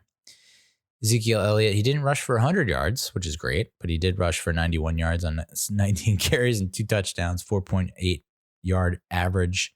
Tony Pollard also was gashing us. CeeDee Lamb, 8 catches, 124 yards on 11 targets. Gallup, 4 catches for 73 on 4. Amari Cooper, 2 catches, 23 yards. So, you know, we just need to figure out how to get some help to the second corner. I don't know if it's like you go man on man with Bradbury on the one side. He just shadows the number 1. And then maybe you just got to zone it up on the other side. Ugh. Yeah, Jalen Smith had a game.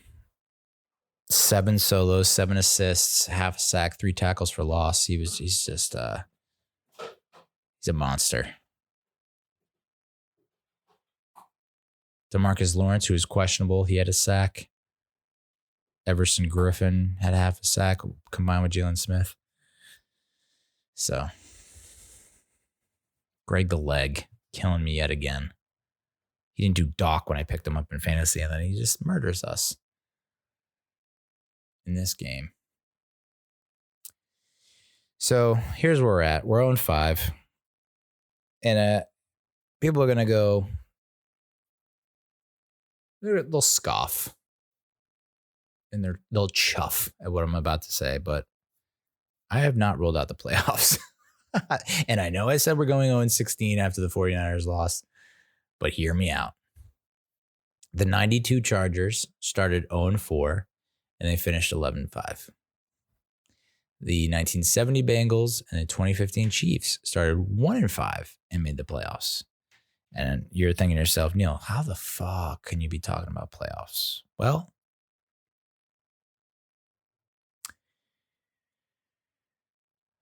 here's why. We have the Washington football team coming up. It's the only game on this friggin' slate where we're favored to win. We're favored by 3.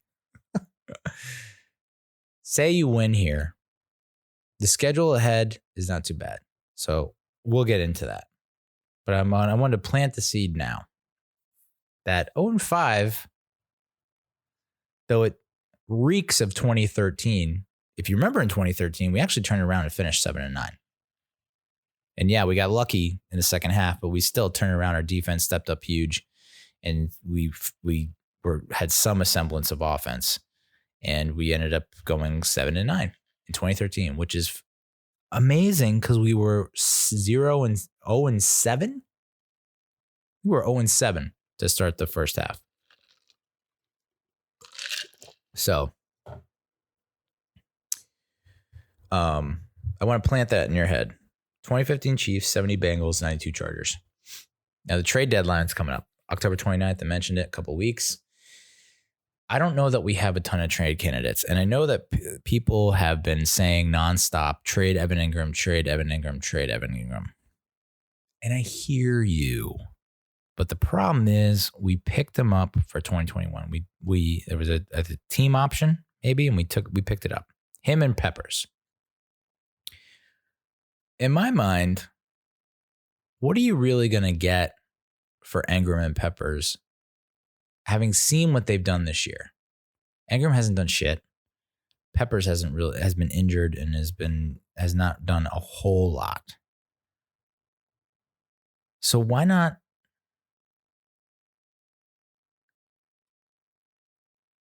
Yeah, gotta charge it up.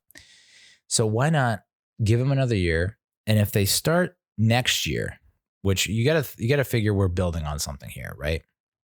That we still have a lot of holes to fill, a lot of gaps, and with another draft, another free agency period, we're gonna get better in 2021. We'll get Barkley back, you get Zoe back, you get all these people back, plus free agency, plus the draft. We're gonna be a better team in 2021. I just know it. We have to. So why not give Peppers and Ingram the luxury to afford them the chance to impress you in the first quarter to 5 weeks before the trade deadline next year in 2021, see what they give you, and then you can reap the rewards, right? Because it's not going to be, we have enough tight ends. I honestly think that we'll be fine at the tight end position, and that the safety position, it's like, even though McKinney went back, McKinney will be back. Xavier McKinney will be back, and you're looking at maybe Julian Love takes another step. Maybe it's we re-sign Logan Ryan to be safety. Maybe it's Adrian Colbert comes back again. Maybe we draft. Maybe we free agency. So Peppers, although I love him, there looks like there might be some depth there. So why not give them another year? Fuck it. So Ingram and Peppers, to me, are off the board. I don't think you trade them. Just because I don't know you're going to get a lot for them right now. But who knows next year? So here are the trade candidates that I kind of highlighted that are going to be free agents in 2021. Leonard Williams, which,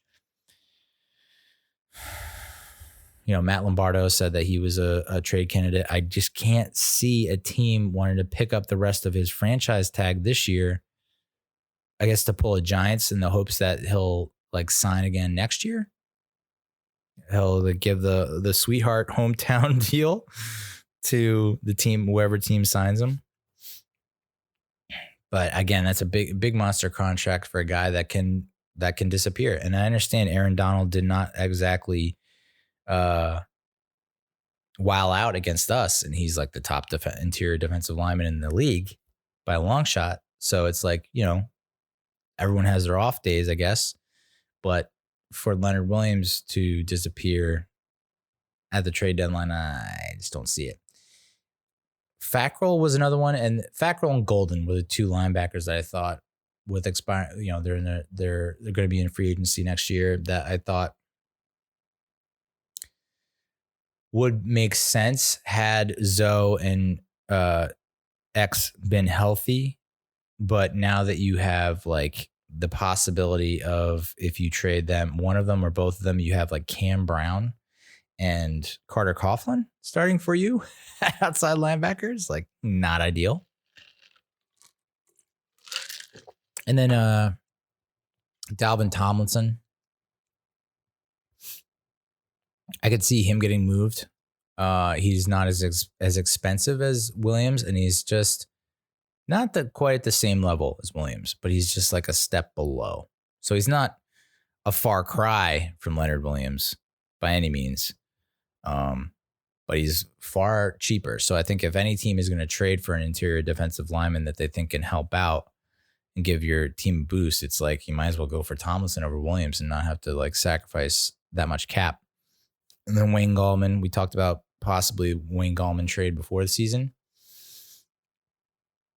I think that might still be in the mix, although did the Giants really want to run with Freeman, Lewis, and I guess Penny? I don't know. But Gallman has shown, a lot more this year than he has in years past. So, but I don't know, are many teams really hungry at the running back position that they'd want a guy that has not really been given a lot of touches, like 5 or 6 a game? I don't think that's like going to result in a huge haul. There are a couple of free agents 2022 free agents that, like I mentioned, Ingram and Peppers are 2 that could be trade candidates this year. I don't see it happening. I don't see why you would sacrifice that unless a team is like going to get stupid and like offer you way more than you should. Kevin Zeitler was the guy that I pinpointed. It was like, we have Lemieux, so it's like, do we just throw in the? I guess it all depends on what happens against Washington and then Philly, which is like, crazy. But like, if we win against Washington and then win against Philly, is this like, does that change your mind about a lot of things? Probably. But if you lose against Washington, lose against Philly, it's like trade everybody. If you win against Washington and lose against Philly, I guess you still make a trade here and there. But I think Zeitler might be on the block as well. Yeah, Matt Lombardo said Ingram, Peppers, Golden, Williams. And then he also mentioned Logan Ryan, which I thought was interesting.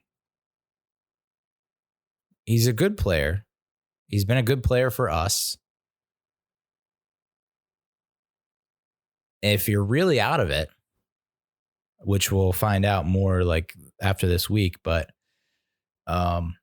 if you're really out of it, if you lose to Washington, yeah, I think, anyone that you can get that you don't see being part of the future of the Giants that can get something out of, yeah, I guess might as well go for it if you lose to Washington. So Logan Ryan was, for whatever reason, was surprising to me, but I guess it makes sense. It's a 1 year. We only signed him to a 1 year deal. There's no guarantee he'll be back with us next year. Although I'd love to have him back. He's been a welcome addition. So, and then here's a trade scenario that I mentioned earlier that I just didn't think was going to happen. I was not entertaining it, but I'm the same person who thought that I was like, what are we doing drafting Eli Manning when we have Kerry Collins? Or trading for Eli Manning or drafting Phillip Rivers and then trading him for Eli Manning when we have Kerry Collins.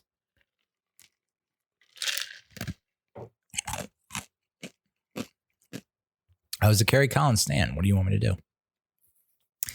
But this is from, I think, NJ.com, maybe Art Stapleton. Imagining Daniel Jones trade if Giants draft Clemson's Trevor Lawrence. So if we do end up getting the number 1 pick, everyone's like, you'd be foolish to not draft Trevor Lawrence. He's a sure thing. And then what do you do with Daniel Jones? Because he's still under contract. Do you really want to keep him? when you can probably get something back for him. So like Art pitched 3 potential suitors. Number 1 was the Steelers. I got to think this is probably Roethlisberger's last year. This is his last hurrah. They're 4-0, which I'm kind of surprised that they would be 4-0 at this point, but he's probably done after this season. The backups are Mason Rudolph and Joshua Dobbs, who haven't really shown you much. So I could see that being a possibility for Daniel. The Saints, not so much. The Saints were the number 2 on Art's list, or NJ.com's list. Drew Brees, this is probably his last season. I mean, we've seen his performance decline significantly. He's no longer able to get a lot of zip on the ball, no longer to throw it deep. So he's becoming more of a liability.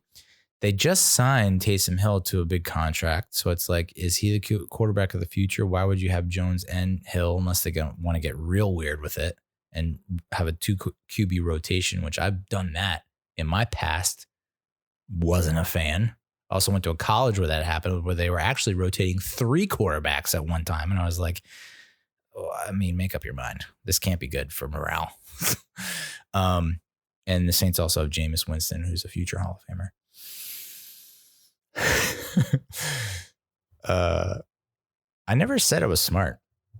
I'll just point that out. And then number 3 of potential suitors for Daniel Jones, the Colts, which I can see as a possibility. Phillip Rivers is not the Phillip Rivers of old. He just appears to be old. Jacoby Brissett, I think a lot of people have a fair amount of faith in him, and he's proven himself to be worthy, but is he more suited as a backup? And then they just drafted Jacob Eason, so I don't know what the future holds for Eason, so it's kind of a less so for them. I came up with 1, 2, 3, 4, 5, 6 more teams that could probably entertain the idea. Number 4 were the Bears. Yes, Chicago signed Nick Foles to a monster contract. He has a potential out in 2022. Trubisky's been benched. So there's definitely a quarterback situation in Chicago. Are they willing to trade and install Daniel Jones as the quarterback, knowing that, he can probably do more for you than Trubisky or Foles, I think, even though head-to-head Trubisky won. So, and then the next team is the 49ers. You have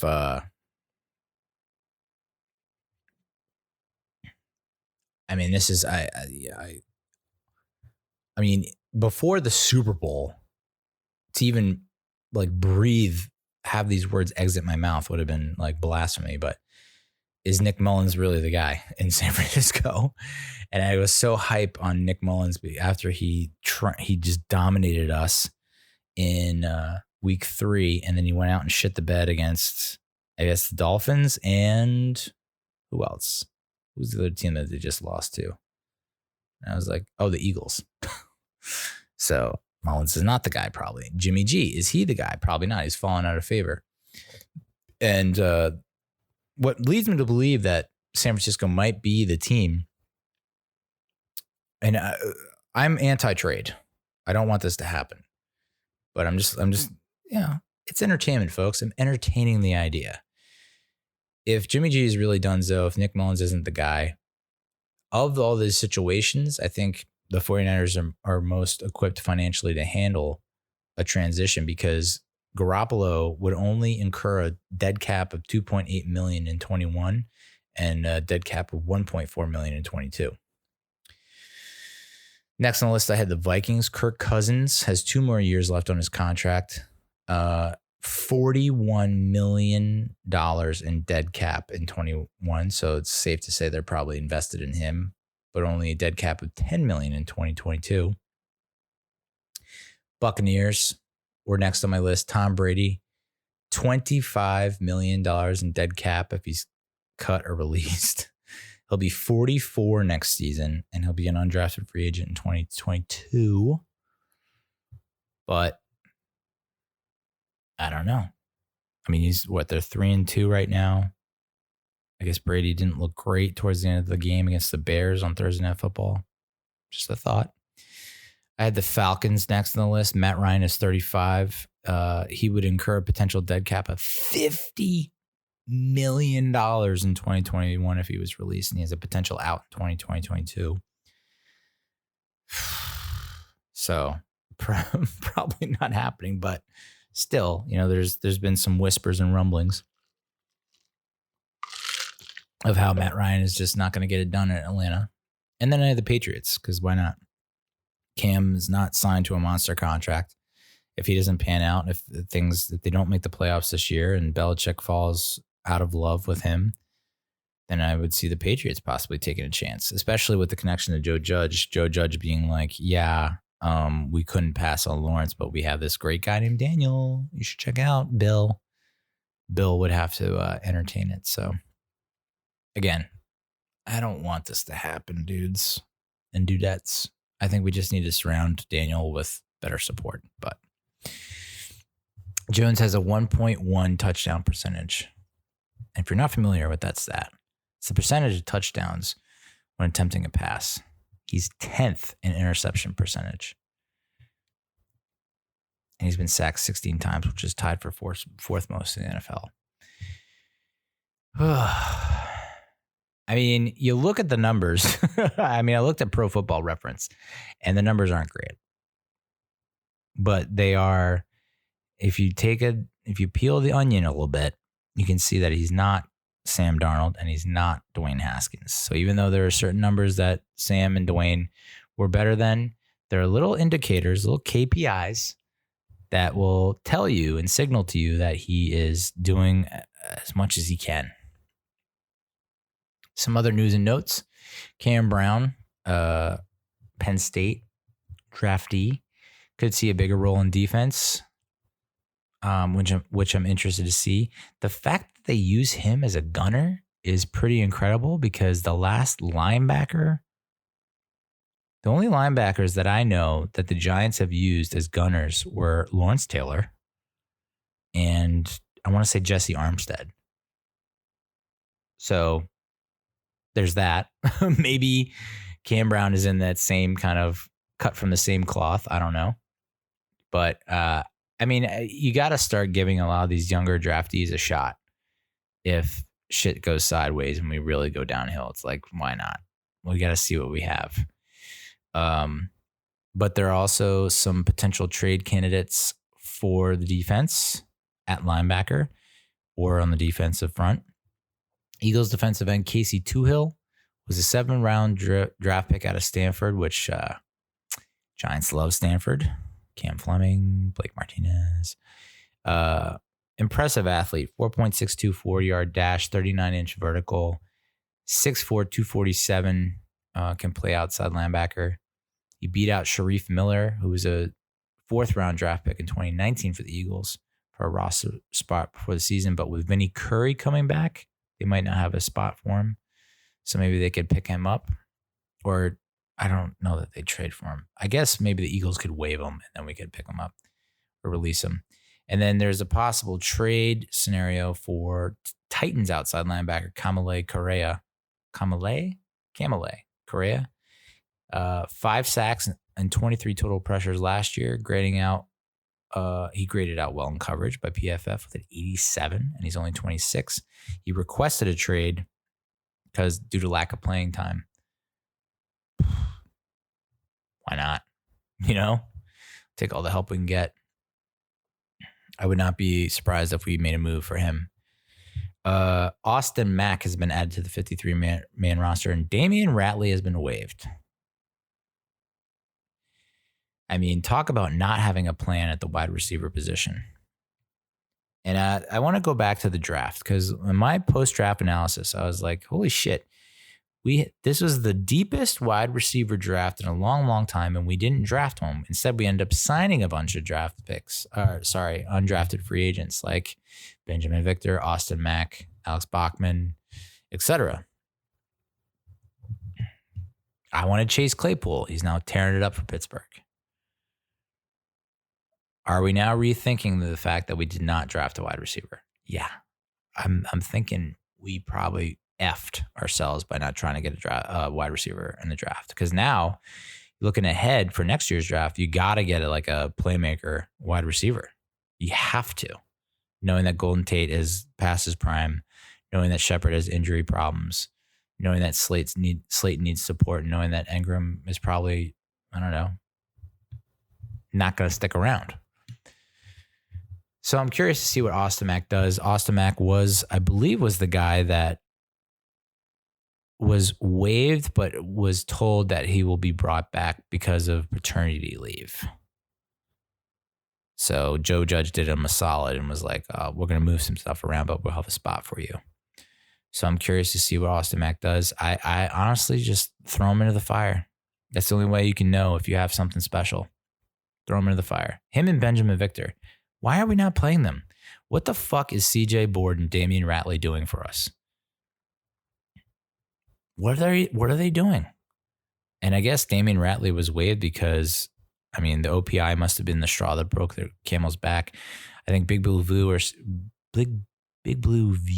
was saying that like Judge wanted to make an example of someone, and that Ratley was the guy that would do it. It would serve as a wake up call that no one's secure. All right, sure, maybe I can buy that. Take a page out of the Belichick handbook, but suit him up. Let's go. We got to get something going. Maybe he'll improvise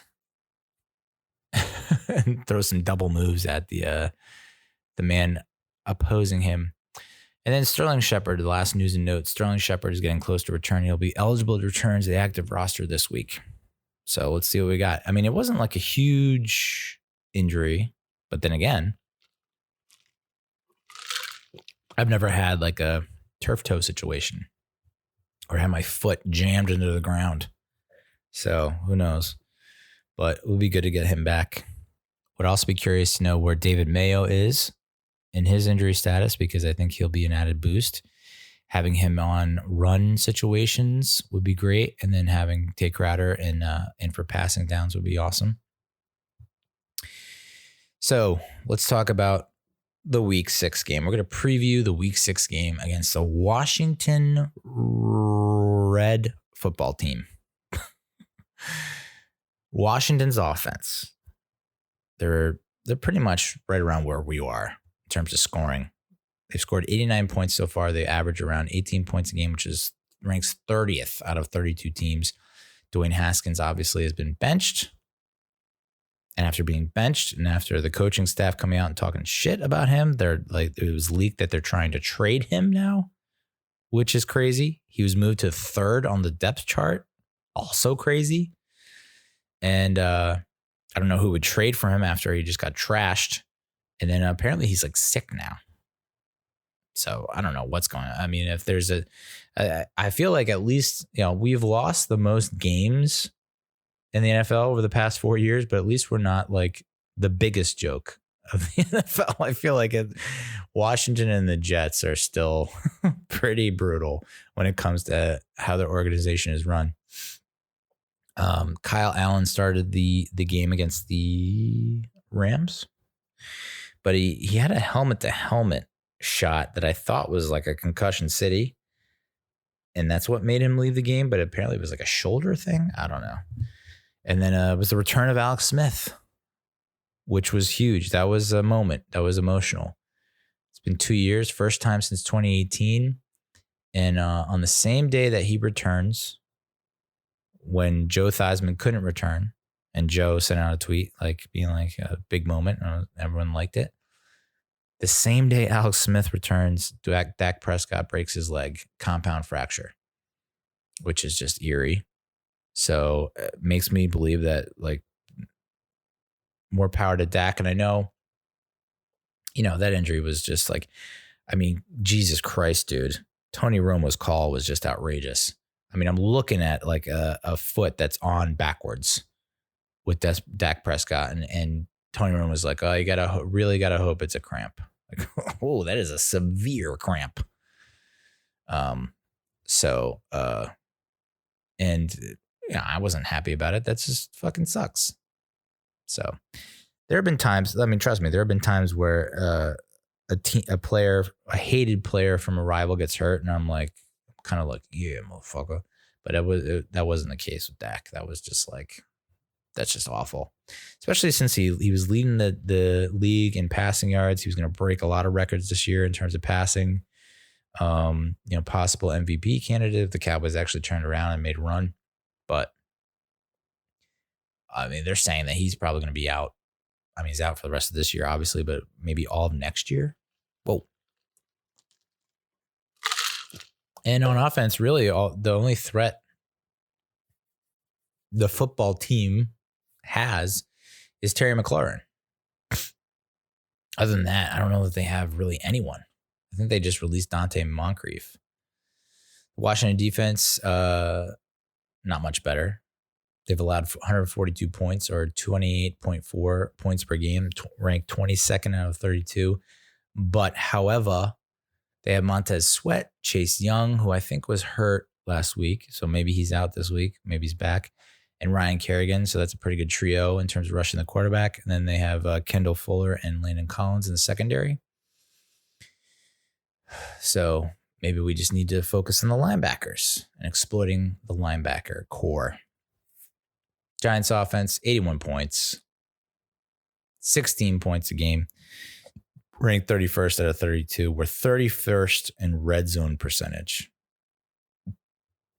Evan Ingram is averaging 4.6 receiving yards per target. What are we doing? How is that possible? And then Gallman and Lewis are also averaging less than 4 yards. So, yeah, that's got to be on Garrett, right? Giants defense, 133 points against, 26.6 points per game. We're now 19th of 32. So we've fallen out of like what would be essentially be considered a playoff defense. We're just super inconsistent. Minus 13 versus Pittsburgh, and that's largely due in part because of the meltdown or the letdown towards the end of the first half. Minus 3 against Chicago, so we bounced back. We played a lot better. And then minus 18 against San Francisco, where we just unraveled in the second half. And then a +1 versus LA. So in my estimation, it was like, okay, we're on the right path. And then minus 12 versus Dallas. So if you're looking at that pattern, the defense should probably come out and have a fucking blast against Washington. Looks like they're on the positive side of things. So, all right. So I teased this earlier, but that's the preview for the Washington team. I predict a win. I know I predicted wins 4 out of 5 out of the 6 weeks now. The only loss I predicted was the Rams loss.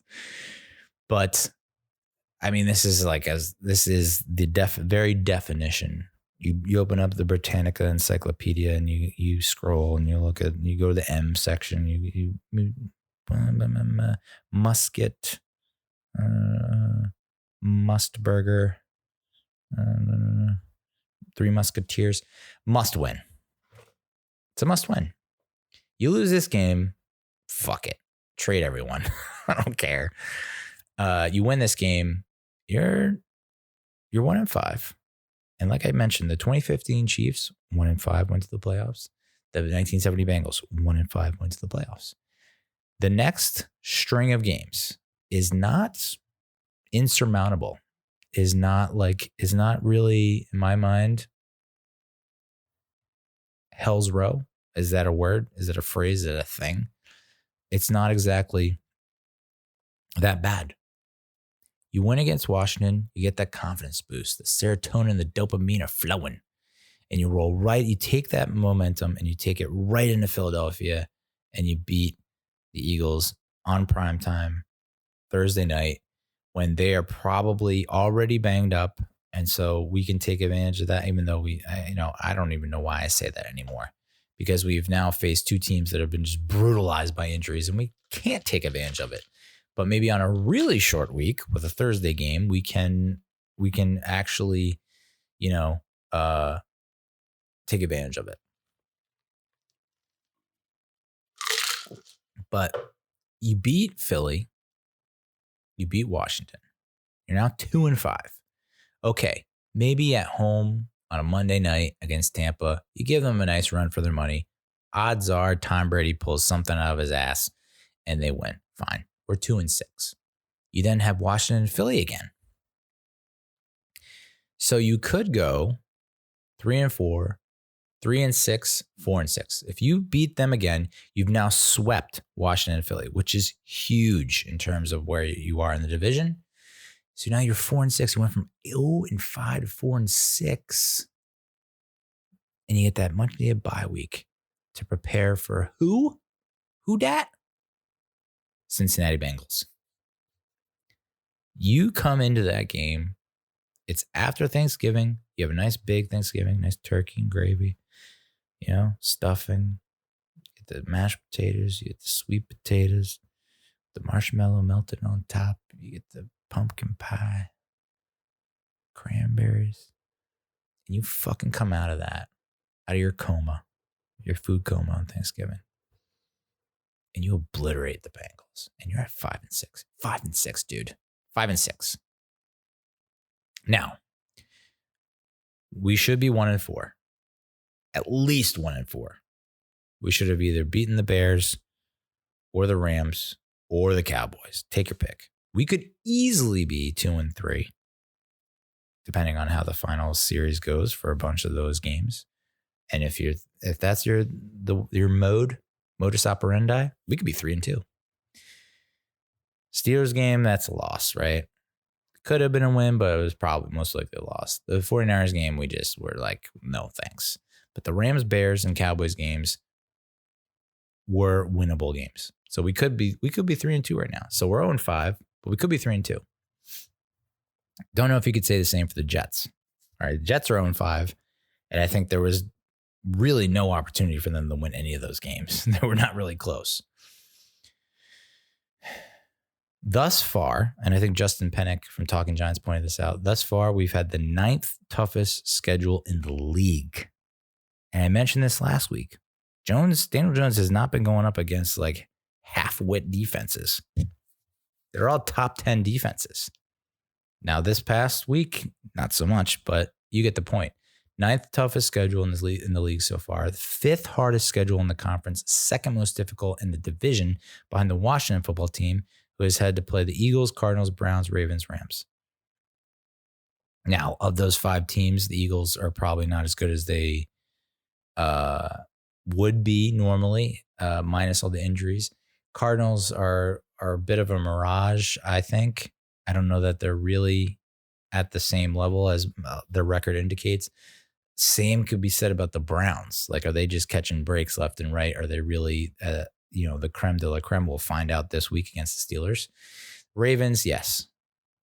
They're top notch. And the Rams, I think, are back to being, I counted them out before the season. I thought they were going to miss the playoffs and not be in the running, but they are. But you put that schedule against our schedule, I think our schedule has been a lot fucking tougher. Bears, Steelers, Rams, Niners, Cowboys. I don't know. So moving forward, our schedule is 19th toughest in the league, 8th hardest in the conference, 2nd in the division behind the Eagles, which is great for us because they are currently in 1st, and they have the Ravens, Browns, Seahawks, Packers, Saints, Cards. I could see them losing to the Ravens, which I think they play this week. The Browns probably give them a run for their money. The Seahawks, I could see the Seahawks coming with a way to win. The Green Bay is definitely beating them. The Saints probably pull something out of their ass. And then the Cardinals, who knows? I mean, literally the Cards are the wild card. So I wouldn't be surprised if the New York Giants go 5-1 over this stretch. And we're 5-6, and we're right in the thick of things. The problem is the home stretch. So I'm not going to lie to you. 5-6, we're sitting pretty. We got our heads held up high. And then you have the Seahawks, Cardinals, Browns, and Ravens. So exactly what like the Eagles and the Washington football team had to face. So of those teams, I think we have a legitimate shot at possibly beating the Cardinals and the Browns. Ravens and Seahawks, I just don't see it. So don't give up hope. I know I said 0-16 2 weeks ago, but it's like when you see this stretch of games, it's like we could very easily get back in the hunt. So that's the Giants. Let's talk Mets really quickly. JT Realmuto is reportedly looking for a contract in the $200 million range. Good luck, brother. More power to you. I cannot see giving that amount of money to a 30-year-old catcher, but what do I know? I'm not a huge fan of that unless it's like front loaded and there's an out for us at some point. Like I don't mind, in the next, like, cause what are you looking at in terms of years and like the contract there for $200 million? Like, are we going to pay him $20 million a season and over 10 years? Going to pay him 30 over 15? I mean, over like 7, 6? I just don't see it. And I guess that's because he knows he's like the best. I mean, he's the number one free agent on the market. But that said, he's a fucking catcher, dude. So I see that number and I'm like, ooh. Like, I don't know. If you do sign him for, I guess, not 10 years, but 6 years, 7 years. I mean, he's not a catcher all those 6 years. A 36, 37-year-old catcher? I don't know, maybe. But it's, I know Cohen's got pockets that are deep, but I don't see him or us really. It's just like, I'd rather give that money to Bauer and then some. So who are you guys rooting for in the postseason? Who are Mets fans rooting for? I took a look at the bracket. I probably should have talked about this last week, but I had going to the postseason, I had my final four as the Padres, Braves, A's, and Rays. Padres lost to the Dodgers, unfortunately. Slam Diego has has been stopped short of the finish line, which sucks because I was really on board with that. I love the kind of retro throwback brown unis and loved just the vibe going on with that ball club. Hate to see the Dodgers back in the thick of things again. And then the Braves, I mean, it's hard. I mean, like, who was the competition in that sector? That section it was like the Marlins, Cubs, Reds. And I know a lot of people thought that the Reds were going to like surprise some people, but no dice. And then the Marlins just like taking 2 or 3 from the Cubs, kind of a surprise. And then the Braves trounced the Marlins. So again, fucking A, man. The Mets got their shit together. I mentioned it last week. 2 weeks ago, there were 3 to 5 games that they probably should have won. If they win those, they're in the playoffs. And like, it's a totally different story. I guess they would have gone up against the Cubs. Who knows if they win that, but I don't know. I just, postseason, second season, totally different season than the regular season. And then the A's got beat by the Astros. They took down the White Sox, and then they got beat by the Astros. I hate seeing the Astros back this deep in the postseason. Of course, the Rays take a 3-0 lead in the ALCS, and then they're now on the precipice of having a major meltdown because it's now 3-2 after, I think it was George Springer, future Mets center fielder, won the game in the bottom of the ninth on a home run, game-winning home run. I would like to have seen the A's go farther. The A's have a pretty good. I view the A's as like the Padres of the AL. I just like their whole setup. And then the Rays. I had the Rays going far, and they were able to take down the Yankees, which I think a lot of Mets fans rejoiced in. And it's I mentioned this in like a group chat, but the Rays have got to be one of the most interesting teams in Major League Baseball history because it's like, what? I just decided to check out some of their team stats and just like on Baseball References to see what the hell's going on. And you look at their rankings across the board offensively, they just don't stand out at all in most of the major offensive categories. They're not like top 5. They're not top whatever. They're like in the 8 range. So they're like middle of the road when it comes to offense, but I think it's just like when they get a scoring opportunity, they actually score. Unlike the Mets, who are like multiple scoring opportunities over 9-inning game and can't come through once, the Rays will get like 1 to 2 scoring opportunities and they actually score. So it's a matter of being clutch, but also like, they defensively, fundamentally, they just play fundamental sound baseball. And that's what knowing the situation, knowing what to do in the situation and executing. Is it that hard? Just a bunch of the only 2 names that I really know from that team, Blake Snell and Tyler Glasnow. Pretty much are the only 2 names that I know. Even like the dude who hit the game-winning home run against the Yankees, Broso. I don't fucking know, dude. So very interesting. That team, the most like mild-mannered, no-name team to go this far, and they're right on the doorstep of the World Series, and they're not able to shut the door because I know a lot of people don't want to see the Astros back on that. Astros Dodgers again? No, thank you. I guess I'll take Dodgers Rays, but maybe I'll take Braves Rays, and the Rays can then beat the Braves, and I can see them weep in the dugout. That'd be great. Travis d'Arnaud. I've been trying to avoid watching a lot of the postseason on the National League side because it's like, I've already done it here. Like what could have been with the Mets.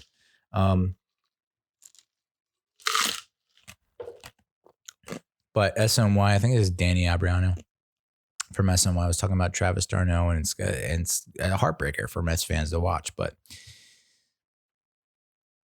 I don't know that you can really blame the Mets organization, but did the Mets give him 5 years to become a reliable everyday catcher? Yes. Did they cut bait when he was perhaps on the cusp of finally becoming not only a reliable everyday catcher, but an above average everyday catcher? Yes, according to him. It's also fair, given d'Arnaud's history, to wonder if what he did this season in 44 games for the Braves, when he's done in the playoffs, is the new normal or an aberration. Also, yes. You think about like aberrations. We're in that stage of Mets fandom right now where we're turning towards nostalgia and like successes and victories of years past, championship runs of years past. So 2015 has been popping up on my timeline a lot. And so you see like the absolute fucking tear that Daniel Murphy went on when he had like 6 home runs in the postseason when he had 9 during the regular season. And a lot of us were like, yeah, he still sucks with the glove. And maybe this was just like he got hot at the right time, and then he went to Nationals and of course crushed it. So how are you supposed to know when people break out, man? What are the odds that like we bring d'Arnaud back in 2019, or we keep him around and he continues to get hurt? Look at d'Arnaud's advanced numbers via Baseball Savant show that he was near the top of the league during the regular season in exit velocity and hard hit percentage. But a glance at his BABIP suggests that he'll be in store for a regression in 2021. So I don't even know what BABIP is. What the fuck is that? BABIP. Batting average on balls in play. Oh, okay. 411 when his previous career high was 293. So yeah, this shortened season has got a lot of people up in a tizzy because because the season is so long, 60 games of 162 is like obviously less than half. So you can just have a good 2 to 3 month stretch period, but then not have another good 2 to 3 months outside of that. Regardless of how things might shake out with d'Arnaud in 2021 and beyond, and regardless of whether the Mets would have kept him beyond 2019 had they not DFA'd him, they simply have not earned the benefit of the doubt lately when it comes to player evaluation and decision making, which, yeah, pretty much nailed it, dude. Pretty much nailed it. They just, like, why bring him back and then not give him a chance? They didn't really give him a chance. So, yeah, that sucks. That stinks, but I don't know. Fixing the New York Mets rotation, a detailed plan. Spoiler alert, it wasn't that detailed. So we have, most likely we're going to have DeGrom, but I don't know, are we? Yeah, I think we are. DeGrom, number one, sign Trevor Bauer, re-sign Marcus Stroman. You know my thoughts on him. I'm like, I don't know. You opted out when we needed you the most. You got hurt when we expected big things from you in your remaining contract. It's kind of a bitter taste in my mouth with Stroman, but I guess he's, what is he? Where is he ranked? I think he's the number 7 free agent. And, the big thing with Stroman is that he puts the ball in play, which is good if you have a good defense. We just did not have a strong defensive cast behind him. So that's kind of the reason why he did not excel in a Mets uniform. So is he the best fit? Well, we need to get better defensively if that's the case, if we want to really bring him back and have him succeed. And then, so I don't even know who this is from, by the way, this article, but they suggest trading for Pirates pitcher Joe Musgrove, a.k.a. Moose, who will be 28 years old. He's 5 seasons in to his tenure. Career ERA of 4.33, which is meh. And he was only started one full season in 2019. So when I say full season, like he had, 30 plus starts only once, and that was last year. He has a career whip of 1.232 and 8.4 Ks over 9. I'm warming up to it. Initially, I was like, I don't know, but then you look at what Waka gave us in Porcello, and it's like, he's obviously an upgrade if you just take this past season alone. But again, this past season, how much of a barometer is it? How much can you trust it? And then this gentleman or lady suggested that David Peterson would round out the rotation. So 1, 2, 3, 4, 5, and number 5. I would honestly have Peterson above Musgrove and have Musgrove be the 5th and Peterson be in the 4. But I mean, I guess we're getting ticky-tacky. The beauty of all this is that if you have a nice 5-man rotation like this, you're going to get Syndergaard back at around the All-Star break, which is huge. And then beyond that, if you do have injuries, I guess you still have Steven Matz, yikes, and Seth Lugo, yikes. And not as much of a yikes, but still a yikes. And then you look at possibly some other candidates, Homer Bailey, Brett Anderson, Trevor Cahill, Michael Waka, Mike Minor, Garrett Richards, Matt Shoemaker, Alex Wood.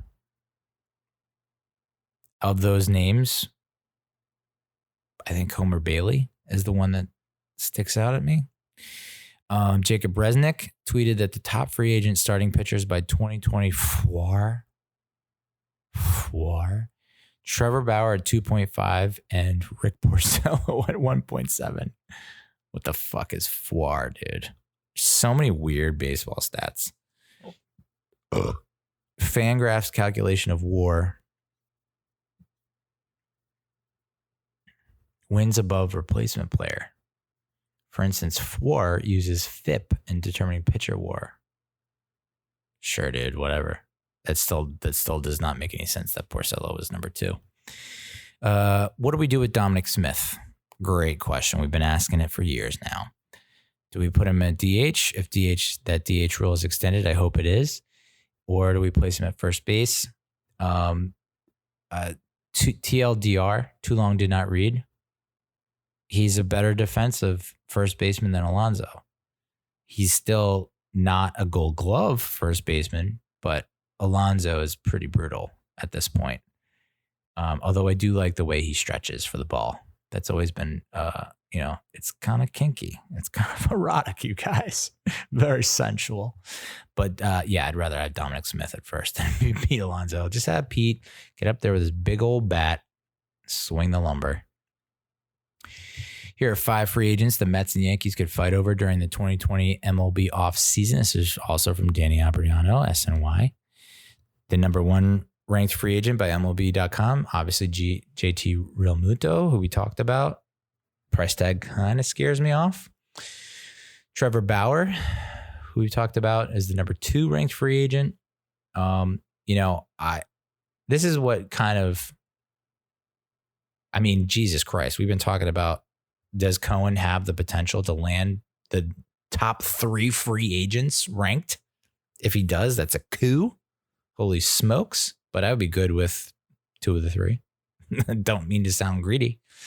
But Trevor Bauer, number 2, I think you gotta give him a nice little, you gotta give him a little icing on the cake with a little reach around and some extra on the side. It's extra sauce on the side. I'm all for backing up the Brinks truck for Trevor Bauer. And then George Springer is the number 3 ranked free agent. I just witnessed him win a game for the Astros and coming up clutch in the playoffs. And that's all I need to see. I'm having flashbacks to Carlos Beltran. So yeah, got to make Springer happen.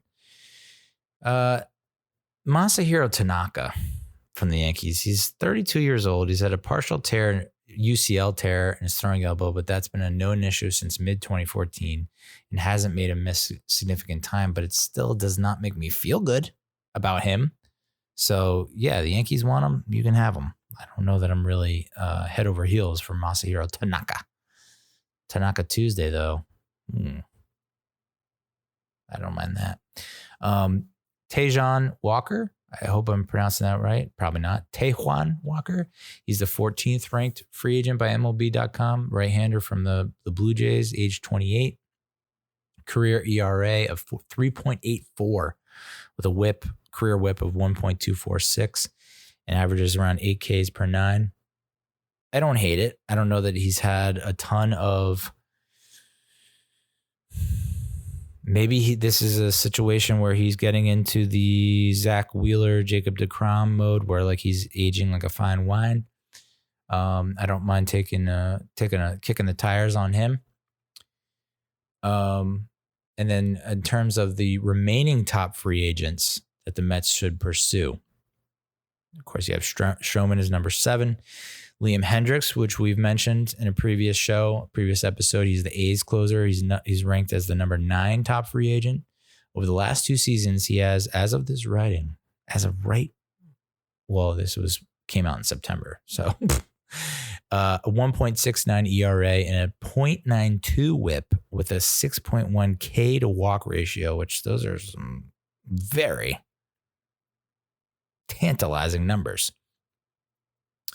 The number 11 ranked free agent that I think the Mets could pursue, Alex Colomé, right-handed pitcher from the White Sox. He's age 32. And I didn't write anything about him, but cool name, and I'm sure he's something that we should consider.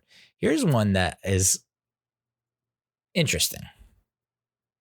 And I honestly, out of all the names that I've mentioned, for some reason, I actually like this guy more than some of the pitchers mentioned above him, outside of Bauer. So I would place him above Tanaka, above Walker, maybe not Hendricks, maybe Colomé. I think Colomé is another closer, by the way. Probably should look that up.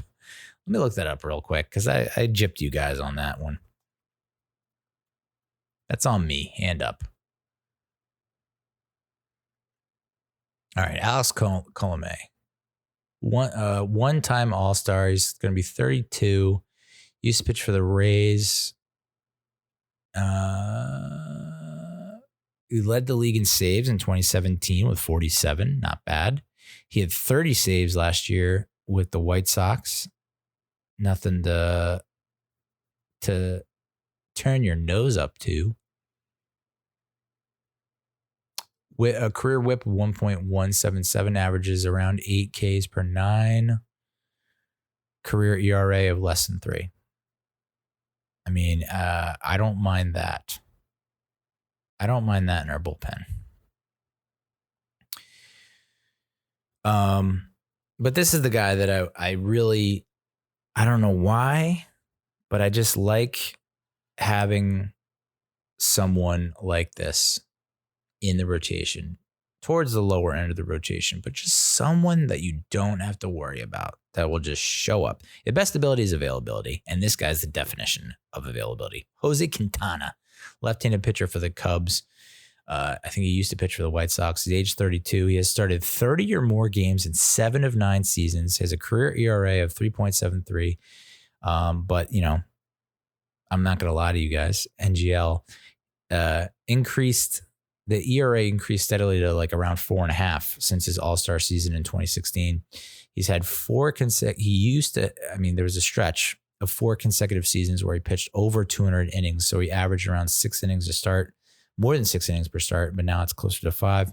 Hey, man, if you can show up for 30 some odd games, give us 5 innings each outing, and you're only giving up 3 runs, 2 to 3 runs over 5, fuck it. Let's go. That's good enough for me, considering what we went through this past season. So those are the top free agents that I think we should pursue, the Mets should pursue. And if you could land, I mean, Jesus Christ, dude. If you can land Bauer, Springer, either Hendricks or Colomé, and either Walker or Quintana. I mean, Jesus, I don't know how we fail. Of course, we could always find a way with the Mets, but that's just my thought. And then Rising Apple had a list of potential trade candidates, and they kicked it off with Francisco Lindor, shortstop for the Indians. And I was like, why do we need a shortstop? I mean, we have Andres Jimenez, and then we also have Rosario backing him up. Why would we need Lindor? And then, I looked at his stats, and it's like, ooh, that is kind of hard to ignore. Lindor is going to be 27. He's entering his 7th season. He's a 4-time All-Star, 2-time Gold Glove winner, 2-time Silver Slugger, was runner-up for Rookie of the Year, and has a career OPS of 833. I mean, yikes, you know. I mean, Jimenez is 20, 21. Who knows if Jimenez is the next Lindor? But and who knows? Maybe this is like the beginning of the end for Lindor. But I don't know. I kind of like what we got going. I say nay. I know it's hard. I mean, I'm looking back. It's like that meme, you know, where you're with Jimenez is like the girl holding my hand, and then I look back and there's like Lindor walking the other way. Like that's what's going on. But no, I must stay faithful and loyal. Next up on the list of potential trade candidates, according to Rising Apple, is third baseman Chris Bryant for the Cubs. I mean, listen, I get it. The odds are pretty slim that the Cubs are going to like give him up. He's also entering his 7th season, came in same time as Lindor, 3-time All-Star. He actually beat out Lindor for the Rookie of the Year, won the MVP in his 2nd season, has a career average OPS of almost 900. I mean, yeah, I as much as I love JD Davis and Jeff McNeil, I don't think either of those players are our everyday third baseman. I'd like to get to a place where Cano is a coach, and then you have McNeil at 2nd, Chris Bryant at 3rd, JD Davis, hopefully flourishing somewhere outside the National League, not with the Mets. Just because I don't know. Like I said, 2020 was kind of a weird season, anomaly. Don't know that you kind of have to take it with a grain of salt, maybe, because it's just a small sample size. But I don't know. Maybe JD Davis comes back as the third baseman. He brushes up on his defense and is hitting at the clip he was in 2019, and we're like, everyone can like poo-poo me. and you can submit me to freezing cold takes, and I'd gladly take it. But man, Chris Bryant, not going to happen. But next on the list is catcher Salvador Perez from the Royals. He's 31, 6-time All-Star. He missed all of 2019, but he's a 5-time Gold Glover, 2-time Silver Slugger. OPS is 749, a career average. He at over 162 games. His career average is 25 home runs and 89 RBIs. Oh, baby. Yeah. I think if you miss out on Real Muto, someone was mentioning McCann. A couple of people are mentioning McCann as a possible assignee, but I don't know where the Royals are at. I know they didn't come close to the playoffs. Perez is someone I would trade for. I like that, considering his offense, his defense. I don't hate that. Next on the list is Rangers pitcher Lance Lynn. He'll be 34, which is kind of like, I don't know. But he has a career ERA of 3.57 and a career whip of 1.29. And he's been pretty solid. So, I mean, the age is a little concerning, but the fact that he's been so dependable and consistent over so many years, it's like hard to ignore. I just, maybe as a last resort, maybe. And then the last on the list is like, I just don't see it. I just completely disagree with it. But center fielder Byron Buxton of the Twins, he'll also be 27. He's entering his 7th season. 1-time Gold Glover and a career OPS of like 719. So it's like, are we that desperate for a center fielder who is good with the glove, but maybe not offensively is where we need to be? It's not like he's stealing a ton of bases. So I'm kind of out on Buxton. And then if you're looking at like, okay, those are the potential candidates we trade for. Who are we trading? It's a short list for me. I only have 2 people here. And it's Edwin Diaz and JD Davis. Who is going to pick up Edwin Diaz? I don't know. If we are going to move him, a lot of people seem to think that the offseason is when we would move him, because it's like people are going to, it's recency bias, basically. They're going to remember how he performed towards the end of the year when he came on better and showed what he was capable of and what he did in 2018 versus last 2019. And then Davis, like I said, I don't know that you trade Dominic Smith, because I think he's your first baseman. I think Alonso, if they keep the DH, is your DH. If they if they do away with the DH, then you're in a pickle. And then I think you got a deal. Then who do you deal? Again, is 2020 an anomaly, an aberration where Dom Smith just got hot at the right time? I don't know. But that's the short list of players that I could see us trading. I just like Rosario as kind of insurance to give Jimenez a breather and to, for favorable matchups. But I think JD Davis is unfortunately the odd man out, because we definitely need to get center fielder. And I think once that happens, Nimmo goes to the left, like I've been saying, Conforto's on right. You have Alonso or Smith at first base or DH. I guess you get Cano or McNeil at second. Jimenez or Rosario at short. Catcher in third. So center, catcher, third, pitcher. And then championship, baby. So I kind of rushed through the Mets, but yeah. You had to feel good going into this offseason knowing that the owner's probably going to vote in Cohen. And then there have been stories about how he's going to totally revamp the Wilpons, the current infrastructure that the Wilpons have in place. People have called it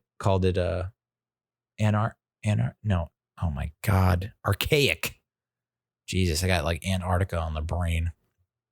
But the archaic system that the Wilpons had in place, Cohen is going to spend a lot of money and revamping the infrastructure, which is just as important, if not more important, than actually signing players to big contracts. So very interested to see that. He's analytics driven.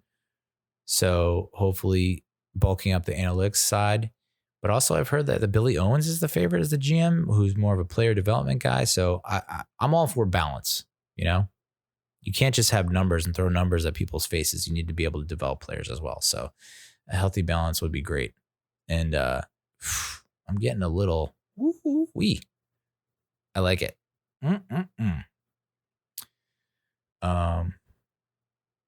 So I'm excited about what the Mets have in store for the Mets. I mean, it's like, I don't see how we missed the playoffs in 2021, but I've been saying that I said that for 2020. So who knows? All right. That's the show. Thank you so much for tuning in and listening. If you're still sticking around, holla back. And we'll talk to you soon. We'll talk to you next week. Big plans this weekend and the next weekend. Gonna have like a football Sunday with some friends, socially distanced, with some kids and some friends. So it's good to see them. A play date apparently on Saturday. And then the following weekend, so I'll tease that. The following weekend, we're going to, it's a surprise, so I can't tell you, but we're going somewhere. And I don't know, maybe it'll be fun. Maybe it'll be a complete disaster. That's the show. Thank you so much. Be sure to subscribe, follow, wherever. Just take your pointer finger and click in the air. Just give me one of those. That's all you do. Send me a video you doing that.